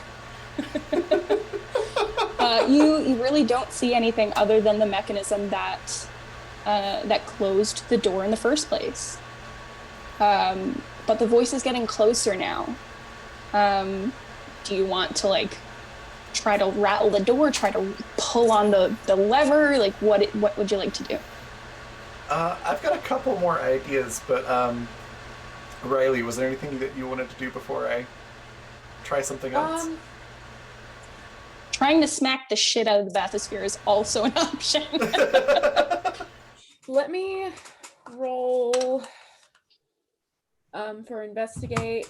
Oh, it was a 9, so I don't think Sid would have seen anything that Niklaus didn't see. No. Did I say that right? I said words that you understood, though. I got you. It's okay. So no, Sid wouldn't really try anything. Sid would probably just wait for further orders since Sid didn't see anything. Okay.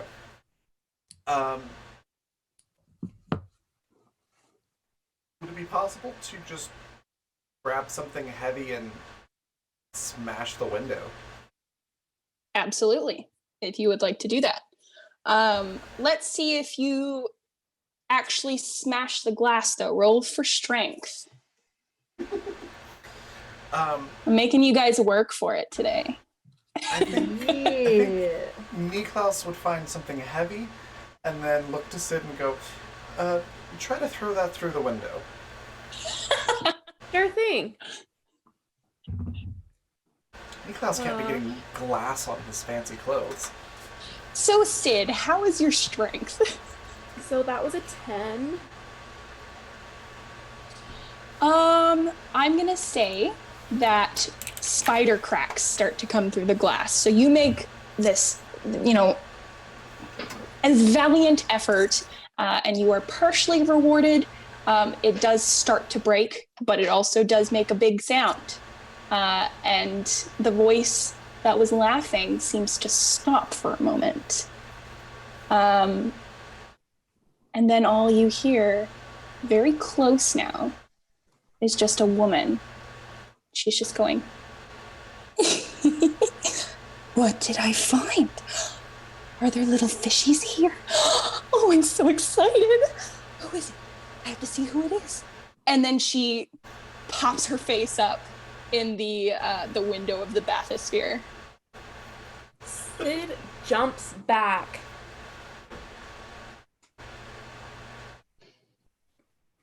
Do we want to get out right now? Nicholas also jumps back with probably something along the lines of like, God, 7 hells! What is that? At this thing? point, she starts pounding on the glass with one fist, and she looks happy at first, like she's really excited to see you. But as she's pounding on the glass, you can see that some of the splinters from the outside of the glass are getting stuck in her fist. And the more she pounds on the glass and interacts with those spider cracks, the more impatient she gets and the angrier she gets. And instead of going, oh my gosh, what is it? She gets really angry and she's like, well, aren't you going to let me in? I just want to say hello. Why won't you let me in? Right, Sid, she seems quite deranged. I think we're going to have to make our exit rather quickly. So when I give you the signal, be sure to cover your face and try not to breathe in. Sure thing. What bag should I be holding?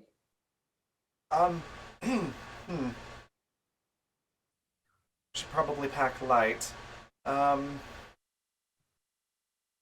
I suppose we could leave behind the bag with all the preserves and jam in it. While you're talking about bags of jam, suddenly she turns away from the circle in the bathysphere and charges at someone behind her who seems like they were trying to be sneaky, but failed to do so. So you see a figure behind her and she dips down from the glass and runs at this person who takes a swing at her with a very large metal pipe, and only she nicks her. She doesn't get a full-on blow, but she does hit her. And the splicer kind of falls to the side a little bit and trips over her feet. And then the figure that you see through the glass, if you kind of peek around the cracks in the glass, seems to be a woman. And she's holding that long piece of pipe. And now the splicer is completely focused on her. So she kind of reorients herself and looks at this woman. And now you can get a full look at her body. And she does not look in good shape. She's got masses growing out of her arms. You can tell that she's still in clothes that she's been in for a very long time. They're extremely dirty, extremely ratty. And she makes a lunge at the woman again, and kind of gleans a blow off of her as well. So this goes on for a little while. You watch the woman go back and forth with the splicer until finally the splicer goes down after a surprisingly hard blow to the head. And blood kind of splatters. She's close enough to the bathysphere that you see that blood just splatter the front of the glass. It drips into the cracks in between the glass shards. It's not very pretty at all. And then you hear the sound of hissing, as if some sort of mechanical pieces are moving again. And that's when the bathysphere door kind of slowly creaks open. And then the woman standing before you kind of huffs a sigh and looks at you with concern. She obviously doesn't know who you are. You are total strangers to her. And she puts her hands on her hips, holding this bloodied piece of metal. And she just waits for you guys to say something. Niklas immediately looks to Sid and goes, good news. We can bring the luggage with the jam after all. Sid picks up the luggage. Also, thank you to Alex for that $12 donation for plot points. And they say the players get a flamethrower, so Vanessa, do with that what you will. Whenever it is appropriate. Alex, we're really getting off to a great start, friends. Oh boy. Hey, I feel like a flamethrower for us is a good thing. Actually, with a couple of you guys being pretty deep in the cane, I don't know if that's such a great idea. I think it's great. It'd be fine. I don't have to focus as long as about cooking my meals. It's pre-cooked. Very true. This could be a very useful tool for Pepper. So we'll definitely keep this in mind. Make her life a little easier, I think. You think? But yes, definitely a flamethrower I will keep in mind. Thank you, Alex. Ron, if your food has been baptized, is it pre-blessed? Yep. So does this lady open the door? I think I missed that part. So it's not immediately clear how the door opened, but you do hear like the hissing of the cogs and stuff, like the mechanical pieces, and the door seems to swing open. So she hasn't physically touched it, but the door swings open. Jay's got your back, Vanessa. They spent 15,000 guild coins for 4 plot points for something Vanessa can keep in her back pocket, distinctly unhelpful for the players. Oh, Jay, thank you. Oh, perfect. I will keep that in mind for sure. So Niklas will hop out of the sphere and look at this lady and go, yes, thanks for that. That woman over there seemed rather, well, there's no other word for it but crazy. Was it you that sent the message? This woman who obviously you're pretty sure is Anastasia, she told you her name in the message, kind of looks down at the body that's close to her feet and takes a step away from it, like she doesn't want to step in anything. And then she crosses her arms across her chest and looks at you. And she says, yes, it was me. But I think we should perhaps leave our introductions until we are somewhere safer. Yes, that would seem to be the best way to go about things. Come along, Sid. We're going to go somewhere safer. Anastasia steps into your path a little bit again and holds up a hand. And she looks between Sid and Niklaus and then back again. And then Niklaus, she focused her attention on you. And her expression is replaced with one of complete and utter disbelief. Like she's, her mouth is a little open too. And she looks at you and goes, are you planning to take all of that with you?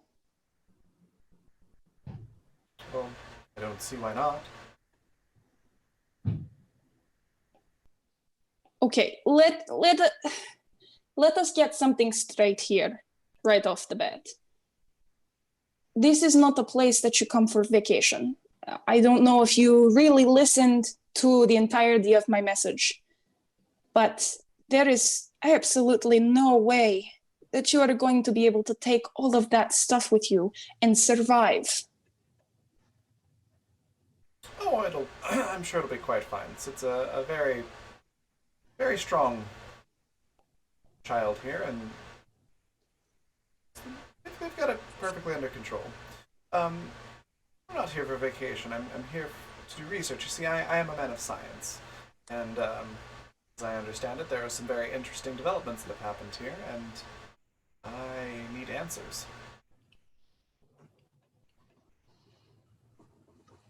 Anastasia's eyes kind of narrow, and she presses her lips together in a firm line.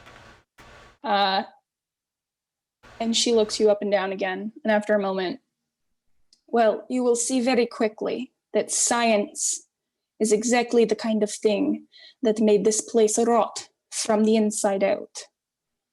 So take what you need and follow me. And she turns on her heel and starts taking a couple steps away. Sid, like in the background, you see Sid like pull out this like bottle of wine, because usually when they go places, they always come with a host gift. And so Sid is like prepared to like hand this bottle of wine, and then is like, this might not be the time, but I'm not sure. I love Sid so much. Right. Niklas just looks to Sid, sort of shrugs, and goes, well, apparently the finer things in life, such as manners, have escaped this place long ago. Well, just save the wine for us for later. Sid nods her head and just sticks it back in the bag. So, as you follow Anastasia, the little section that the bathysphere pulled into is its own little separate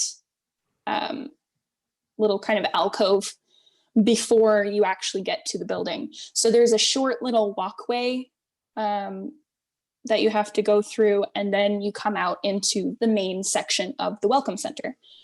So you guys follow her. You come out into this room. It opens up, very beautiful. The ceiling is super tall. And it looks to be some sort of waiting room. There are rows of chairs, almost like what you'd expect to see at an airport. So like spaces for people to sit and wait. You're not quite sure what they're waiting for, but there are seats, and there are actually like pieces of luggage there. So there are leftover pieces of luggage that people have left and never claimed again. And you see, like, when you walk out into this waiting room, the wall directly across from you is just floor to ceiling window. So again, you have this vision of the city, whatever's closest to the Welcome Center. And yeah, just these amazingly tall buildings illuminated by bright blue lights. And then you can see kind of peeping through them the neon signs of different buildings. Again, more walkways connecting these buildings one to the other, almost like skywalks, like glass skywalks, tunnels that lead from building to building. But it's absolutely beautiful. And you are down near the bottom floor, so you have a good view of the sea floor as well. And like I said earlier, bioluminescent life, just different kinds of plants that are not common near the surface. Very, very beautiful and very well lit. I think Niklas will look around as he's walking and might just mutter to himself something along the lines of, oh, so this is what you're up to, Julian. Interesting. Anastasia kind of hears him mutter to himself and casts like a sidelong glance, but doesn't say anything. Are you guys going to take a moment to like thoroughly search anything, or are you just kind of going and passing? Could I do a roll for like a passive, like maybe see something while I'm walking? Yeah, so you are going to roll me an awareness check. Okay. Oh my gosh. What's in that one? Oh, yeah, no. You see absolutely nothing. There might as well not be any luggage on the floor at all, as far as you're concerned. This place is just clean. I'll take a passing look around as well, I guess. Sure. What was the roll again? Awareness. Awareness. Awareness. Oh, I do have something in that. Okay. Oh my god. I've rolled a 3, a 3, and a 2. Yeah, no, you don't really see much. Just a lot of closed luggage. Some overturned plant pots, with some like shriveled plants falling out of them, but nothing that really catches your eye of note or anything like that. So you guys just glide on through, and you follow behind Anastasia, who does not stop at all as well. She just kind of glances over the stuff around her and keeps moving. So you guys turn left and continue the pathway out through the chairs and the lines of seating and things like that, and up a little tiny staircase that's like 4 or 5 steps maybe, just up into like a secondary room. There seem to be like, I don't know, some concession counters, like some like people would have maybe bought snacks and stuff. There are probably like a couple of vending machines, things like that. Anybody coming into the city would have had the chance to stop and grab something quick, but nothing really of note here either. Some more luggage lying around, but it's very, very quiet.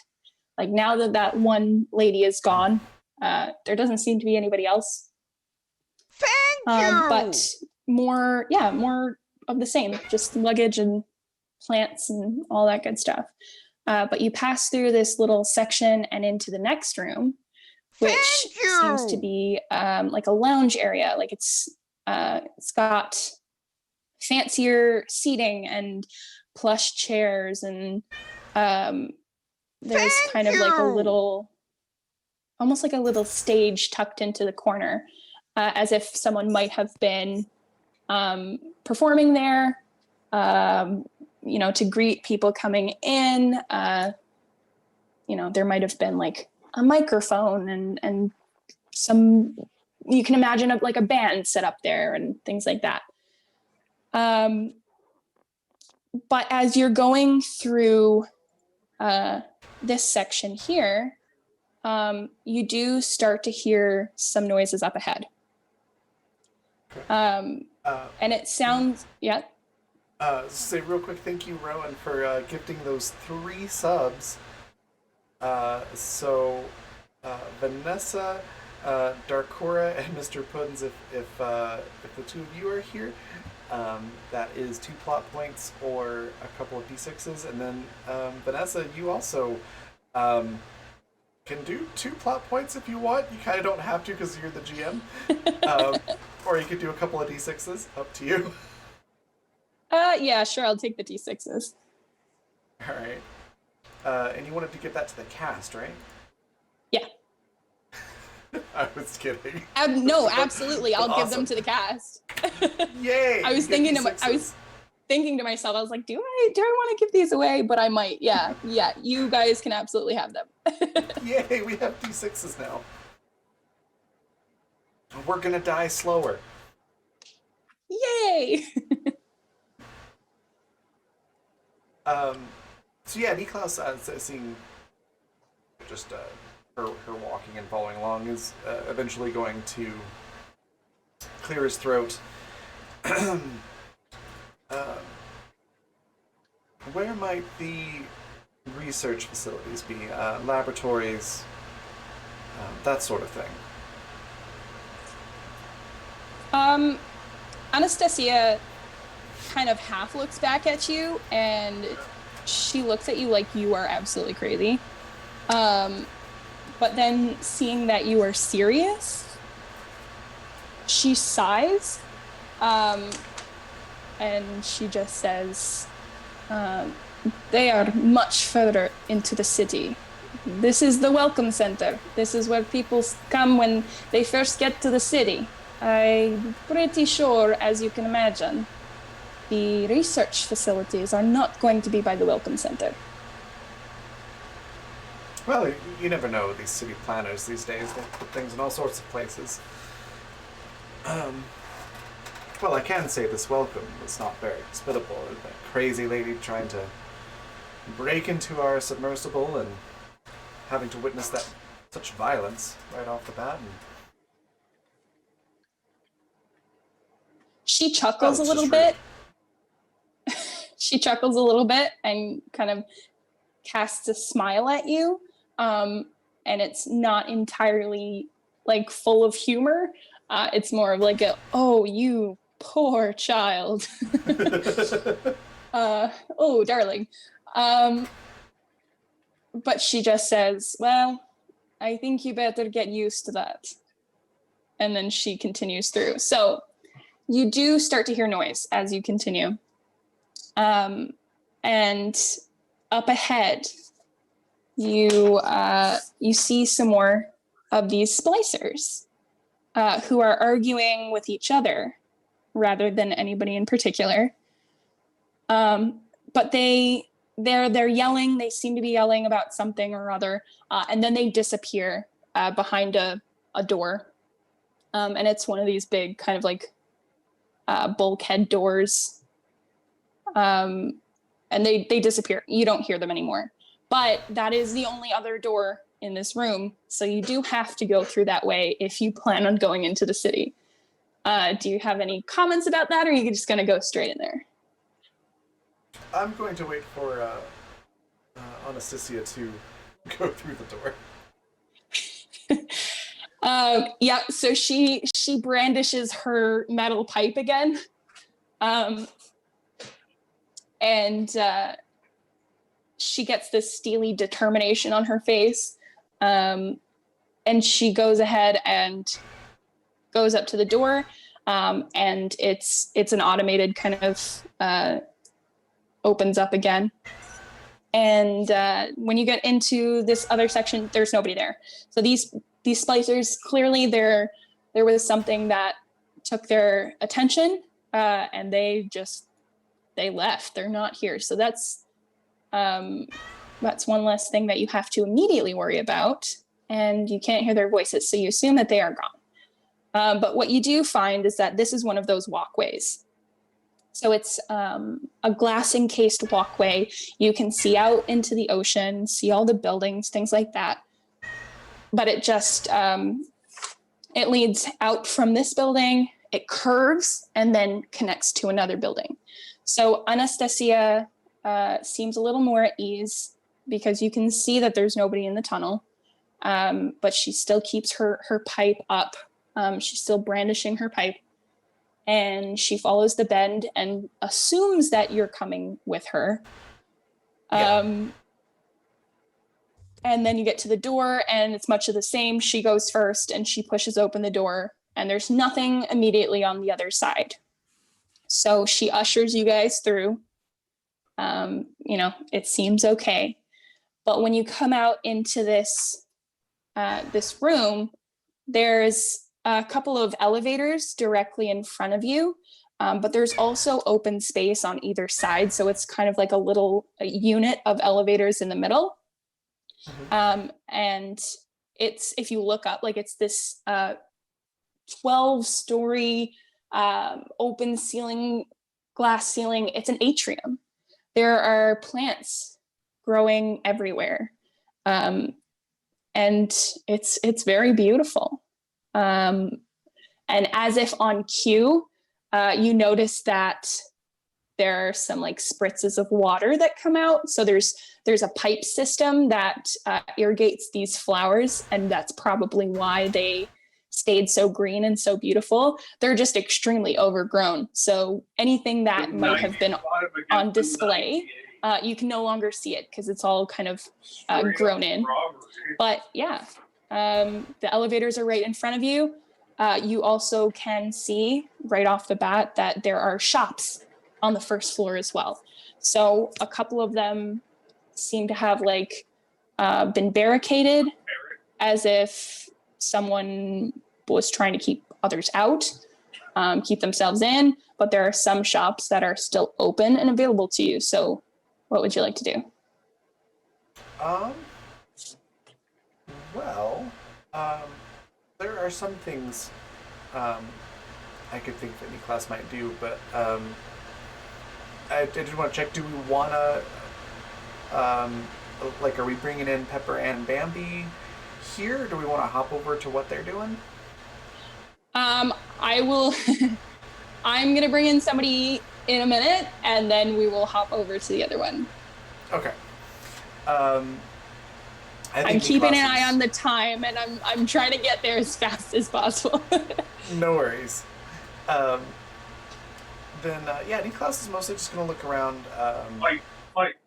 Might look around in the at the stores and stuff. Obviously, everything's seeming to be abandoned. Might look for any type of medications or chemicals or anything like that that might be useful. That he could potentially pick up, or see if any of those plants have any sort of use other than just being pretty. I will give you that without a roll or anything, that the plants just seem decorative. It's just like a welcome area. So they don't have anything growing on them. It's just to keep the place pretty, but you can do an investigation roll to see if there's anything of use. Okay. 15. 15. So you kind of peruse these little shop fronts.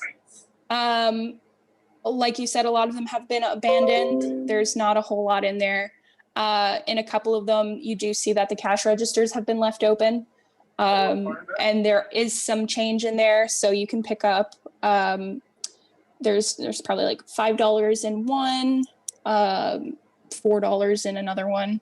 Not very much.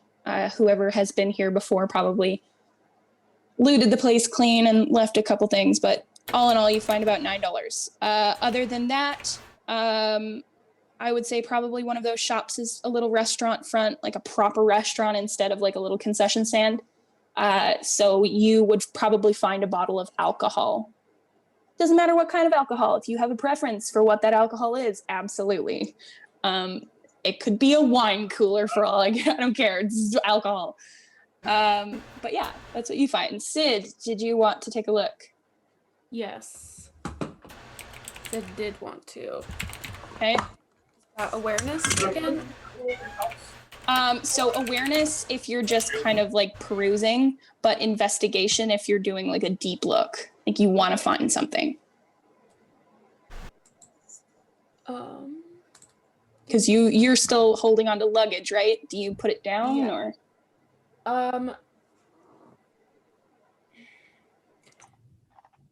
Would not Sebastian, sorry, I'm doing the middle name. Would Niklas have No, I could probably pull everything outside of these. told Sid to leave anything behind, or would Niklas have just like been like, don't listen to this person, bring everything?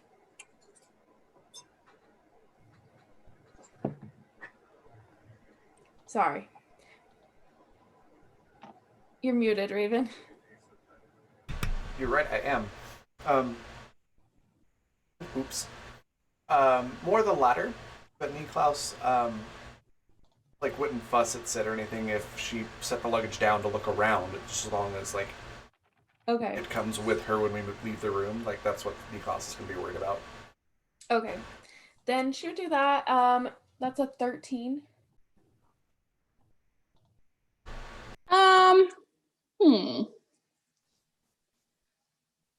I would say she probably finds a couple of bits and bobs here and there. Nothing like substantial, like alcohol or bandages or anything like that.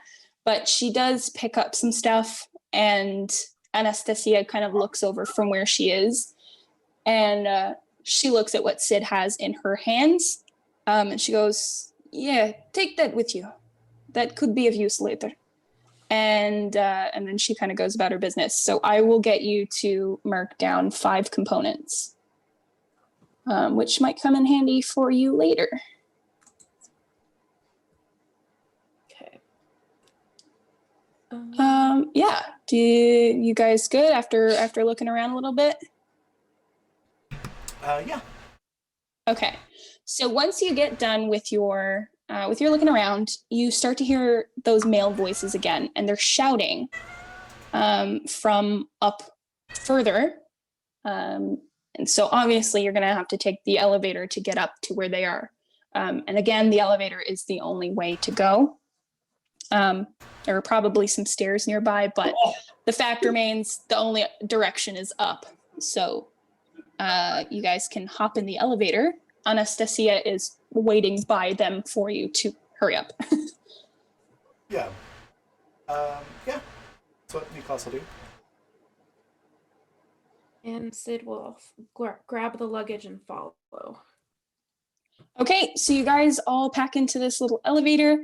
Anastasia presses a certain number. I would say probably the button lights up and then and then goes dim again. So all in all, she's trying to find a level high enough near the top that actually functions. And luckily she hits the 12 and it stays lit. So we getting litty, fam. She stays lit, and you guys start to go up. The elevator is pretty slow, so it takes you a couple minutes, but you can still hear the voices. It's not a closed-in elevator. It's just kind of made of bars, and it's safe enough. It seems to function properly for the most part, but you can hear the voices getting louder and louder. Would you like to roll an awareness check for me? Ooh, nat 20. Ooh, 20. nice. What about you, Raven? 14. 14? All right, so while you guys are watching out through the bars as the elevator goes up, you look up and you see 2 gentlemen standing at the rail of one of the levels of the atrium. And they aren't there for long. Once they see you, they turn around and start to leave. But what you do see of them is that there are 2 of them. They're very tall, slim build. They both have dark hair. One is a little more poised, kind of a little more put together, albeit still, dirty. It's not the cleanest of duos. But the other one is a little more disheveled, kind of sleeves rolled up to their elbows. And yeah, so they turn their backs in unison and they start to walk away. So you see them just as they're leaving. Yeah, so you guys are coming up in the elevator. We're going to jump up to the top floor where these splicers are coming in. And they are kind of ganging up on our Bambi here. She has been, I would say, probably poking around in these shops looking for a pretty new dress. Maybe a nice pair of shoes to go with the ones that she's already got on. And you know what? The atrium had some of the nicest shops that really are in Exodus. I mean, you could go to the entertainment district for sure, but why would you want to do that? Because somebody else is there and you don't want to see them. So atrium it is. I bet there's some nice things that you can find there. So Does Bambi know these 2 gentlemen that are harassing her? That's a good question. Does Bambi know them? I'm gonna say roll to see if she's kind of all there in the brain. I guess roll awareness for me. Okay. Let's see. There is nothing. Is it a D20 or a D6? 20.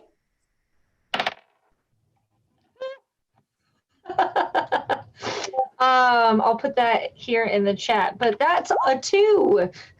Oh, yeah, no, she doesn't know these blokes, not at all. But they're kind of circling her like she's like a real nice meal. And they want Did to. Bambi find a pair of shoes, or was she in the act of looking for shoes? I'll let you decide. Does she have any nice shoes?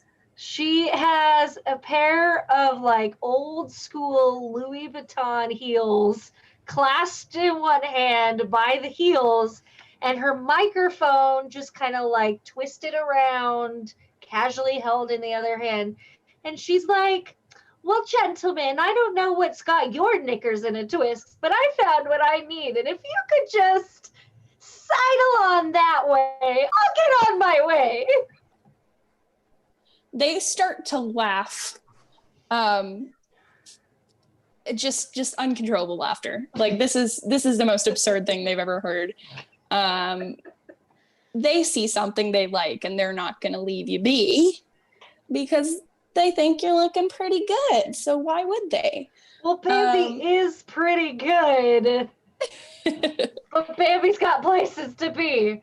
And True. so if they don't relent, Bambi kind of gets like this indignant, belligerent little pouty face going on. And she says, if you don't get out of here, well, I'm just going to have to fuck you up. They look at each other and it's silent for a second. And they continue to just burst out laughing. They think that's the cutest. But is their laughter enough for her to slip away? No. Okay. So they make a lunge at you. Bambi is going to... I know what I want to do, and I know what Bambi is more likely to do. Let's see. Why do I have a feeling that you have a different idea, though? Well, I can use... I don't know what my Cain or Abel or what plasmids I have access to yet. However... 1 second.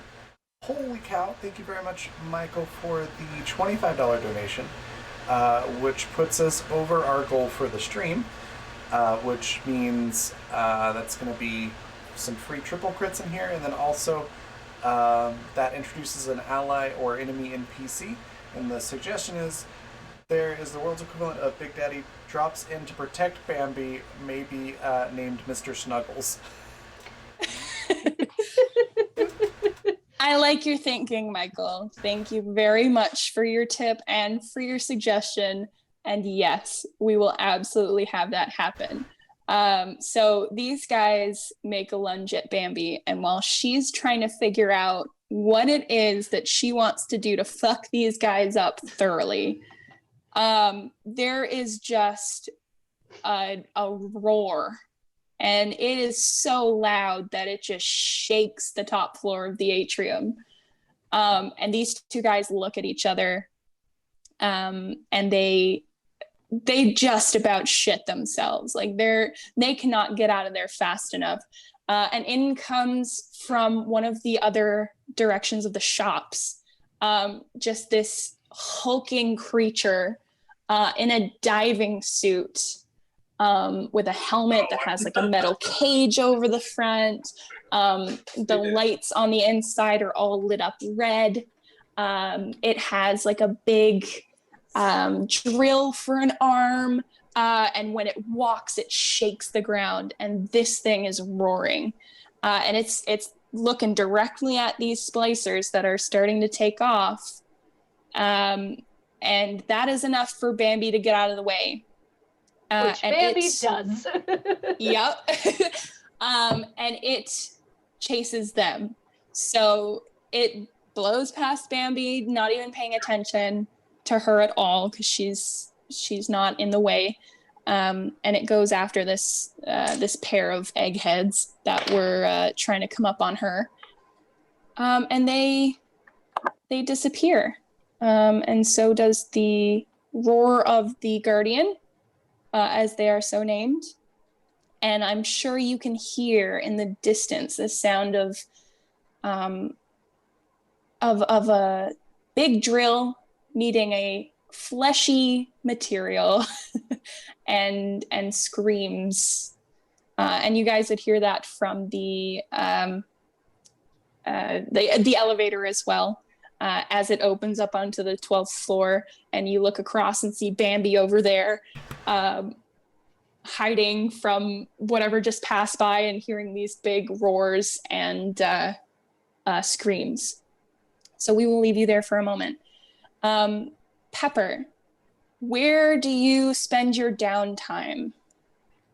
Are you back in Grandpa's apartment, his little house, or where do you take up residence? So I think in general she is usually on the move, I'd say. Probably because she's hunted and is the hunter quite often.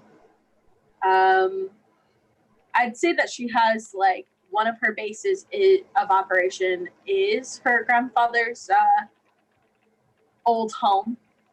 I imagine it was quite lofty and stuff, but oftentimes there are things skulking about. So it's not always the safest for her. She does enjoy going to the atrium, though. I mean, it's obviously very nature-y, and she does enjoy that. Okay. So we will say that Pepper is close by to the atrium, maybe on her way to the atrium. And she doesn't hear anything. None of this stuff happening is, close enough for her to hear because she's in a different building on her way there. But funnily enough, Artemis and what was the other dog? The other dog is Herney. Herney? Okay. Herney, So Artemis, yeah. Herney and Artemis both have their ears perk up. And they both look in the direction of the atrium. And I mean, to your ears, you can't hear anything. But they seem to alert you that this is the direction that you should go. I mean, these dogs have helped keep her alive this far. So she fully believes them that if she's supposed to go this way, she's going to go that way. Okay. So they do lead you in the direction of the atrium. And you cross through a couple of those little skywalks, the little glass tunnels, to get into the atrium building. And you hear people talking, so you go that direction, I'm assuming. Yeah. Well, okay. I guess, should I roll to see when is the last time she took her drugs, so to speak? Because that means that will depend upon what she hears. True. Okay. So in that case, I will get you to roll resistance for me. In D20? Yes, please. Oh, not 20. Absolutely. So I guess it depends on how you would rather set it up for like storytelling purposes. So would you, because I know if these are going to be our allies, then yes, have them be people. Okay. So the higher for you is going to be good stuff. The okay. More reality, yes. Yeah, I assumed so, but seeing as last season we had some cool roles being fudged for the sake of storytelling. I wasn't sure, so best to check in. But okay, absolutely. So you do hear people. These are people. And the voices are not angry. They are not, for all intents and purposes, I guess, dangerous sounding. They just sound like people. Man, she doesn't see a lot of people very often. Yeah. I imagine the more splicery they are, the less they register as human for her. So she is admittedly curious. She does pat her dogs on the head, and she's cautious, of course. So she kind of unslings the hunting rifle from off her shoulder and just cautiously starts like approaching, see what's going on. Okay, so when you cautiously come up upon these voices, you find that Anastasia has approached Bambi in a kind of also cautious manner, and is trying to discern if she is safe to approach for them. But she does recognize Bambi. So it's not like she's coming up on a total stranger, which she wouldn't do because that's way too dangerous. She does recognize Bambi, if not from her singing days, then definitely from the doctor's office.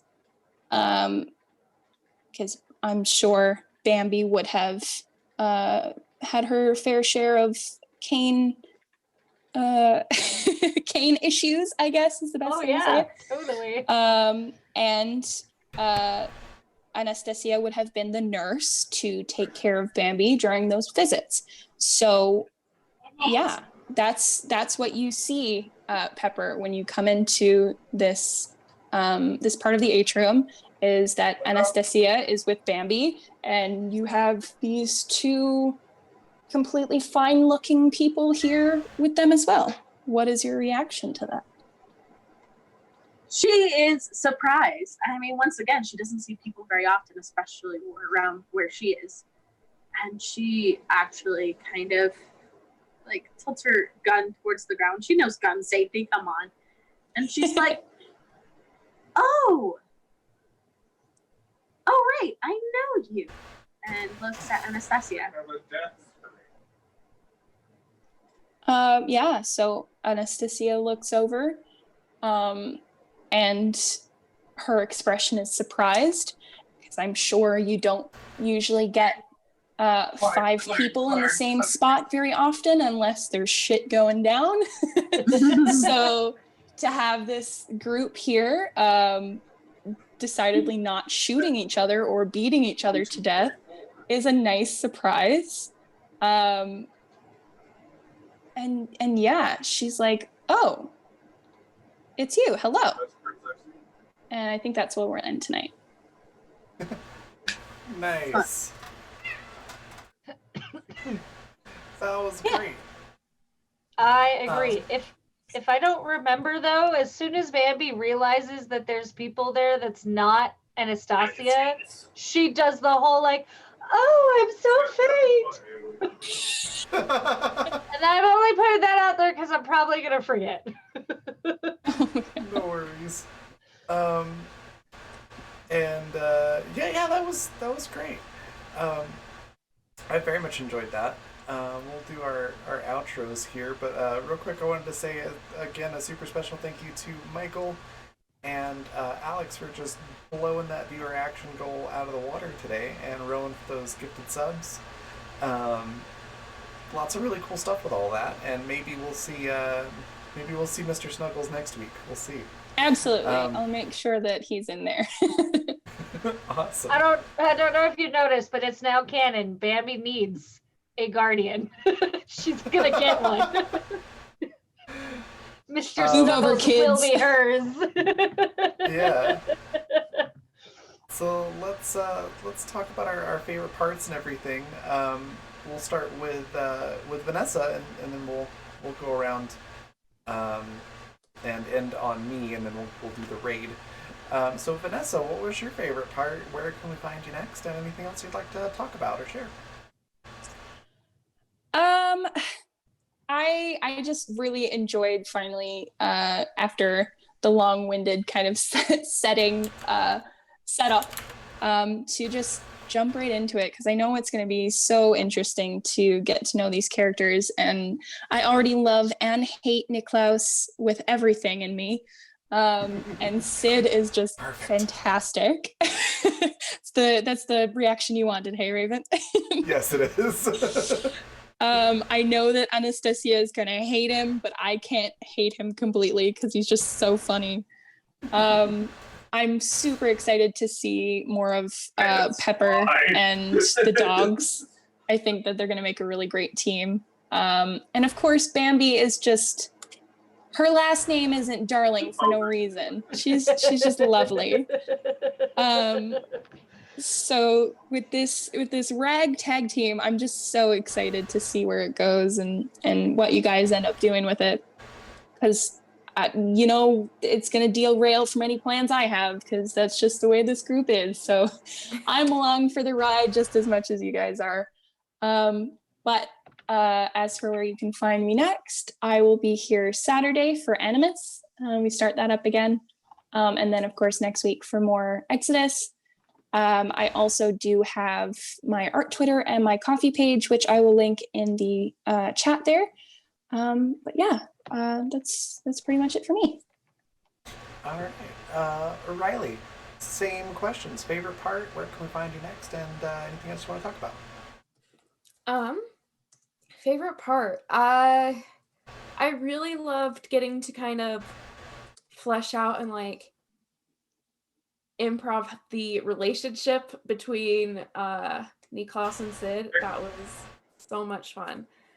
But like all of it, honestly, like getting to know everybody's characters, and getting to enter into the setting and things like that. I love that.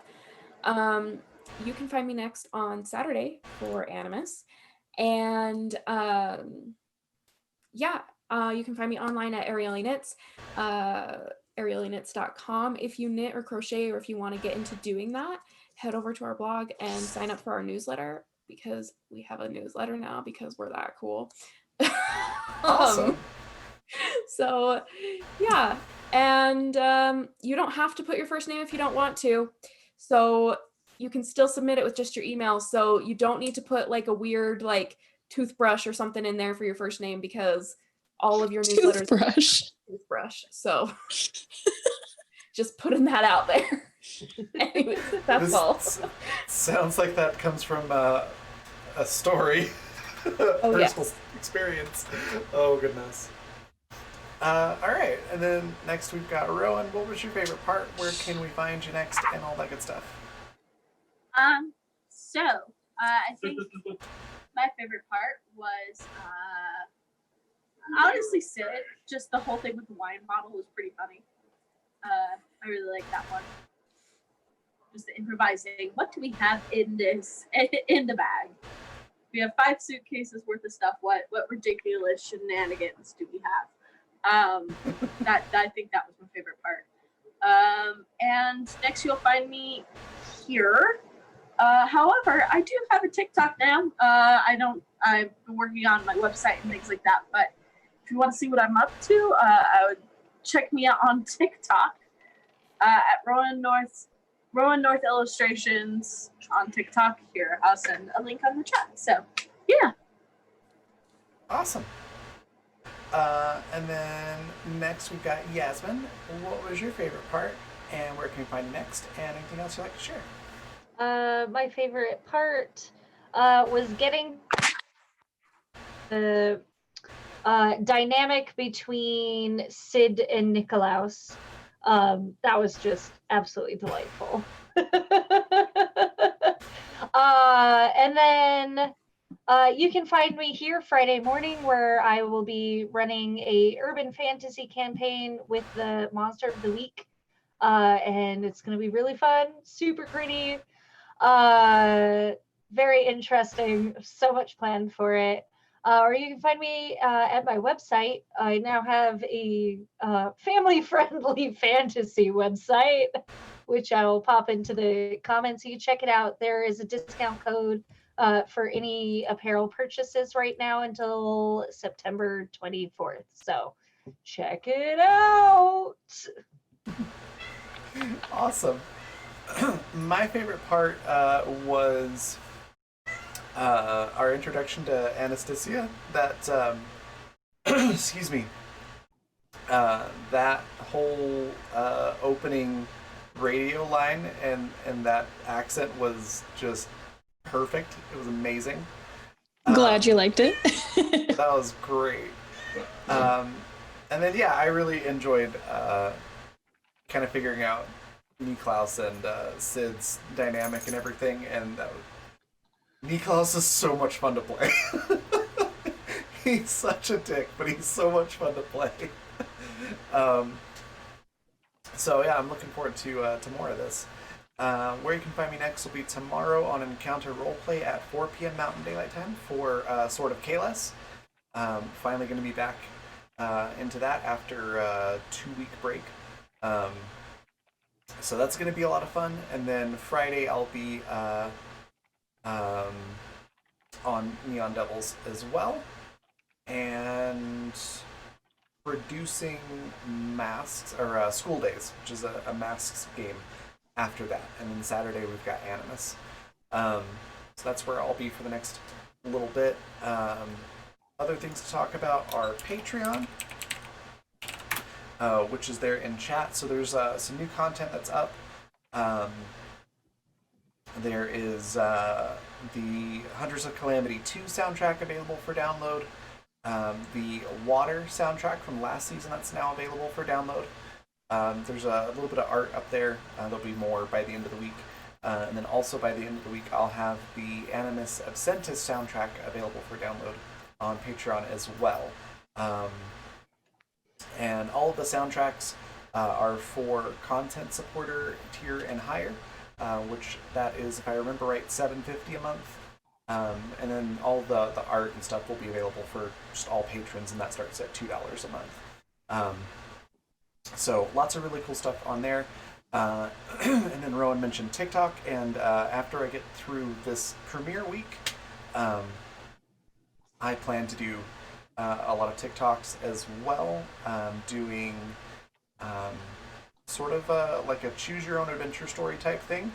But it's going to be more of a choose your own adventure tabletop via comments and things like that. So that's going to be cool, and I'm going to be doing some videos about voices and like voice acting type things as well. So I'll have more about that later. If you follow my Twitter, I'll be posting information on that, about that on there rather. And with that, I think we're going to go on our raid. And the person I was going to raid just went offline, of course. So let me just real quick make sure this other person is also still online. Nope. Okay. Oh, hey, Saito's streaming. We're gonna go raid Saito. If you're not already following her, she's fantastic. Looks like she's doing some D&D. So we're gonna go give her a raid. We've got our raid cry, which is die slowly ... of fun. Thanks, Michael, for that one. And then yeah, I will see you all tomorrow. Bye, everybody.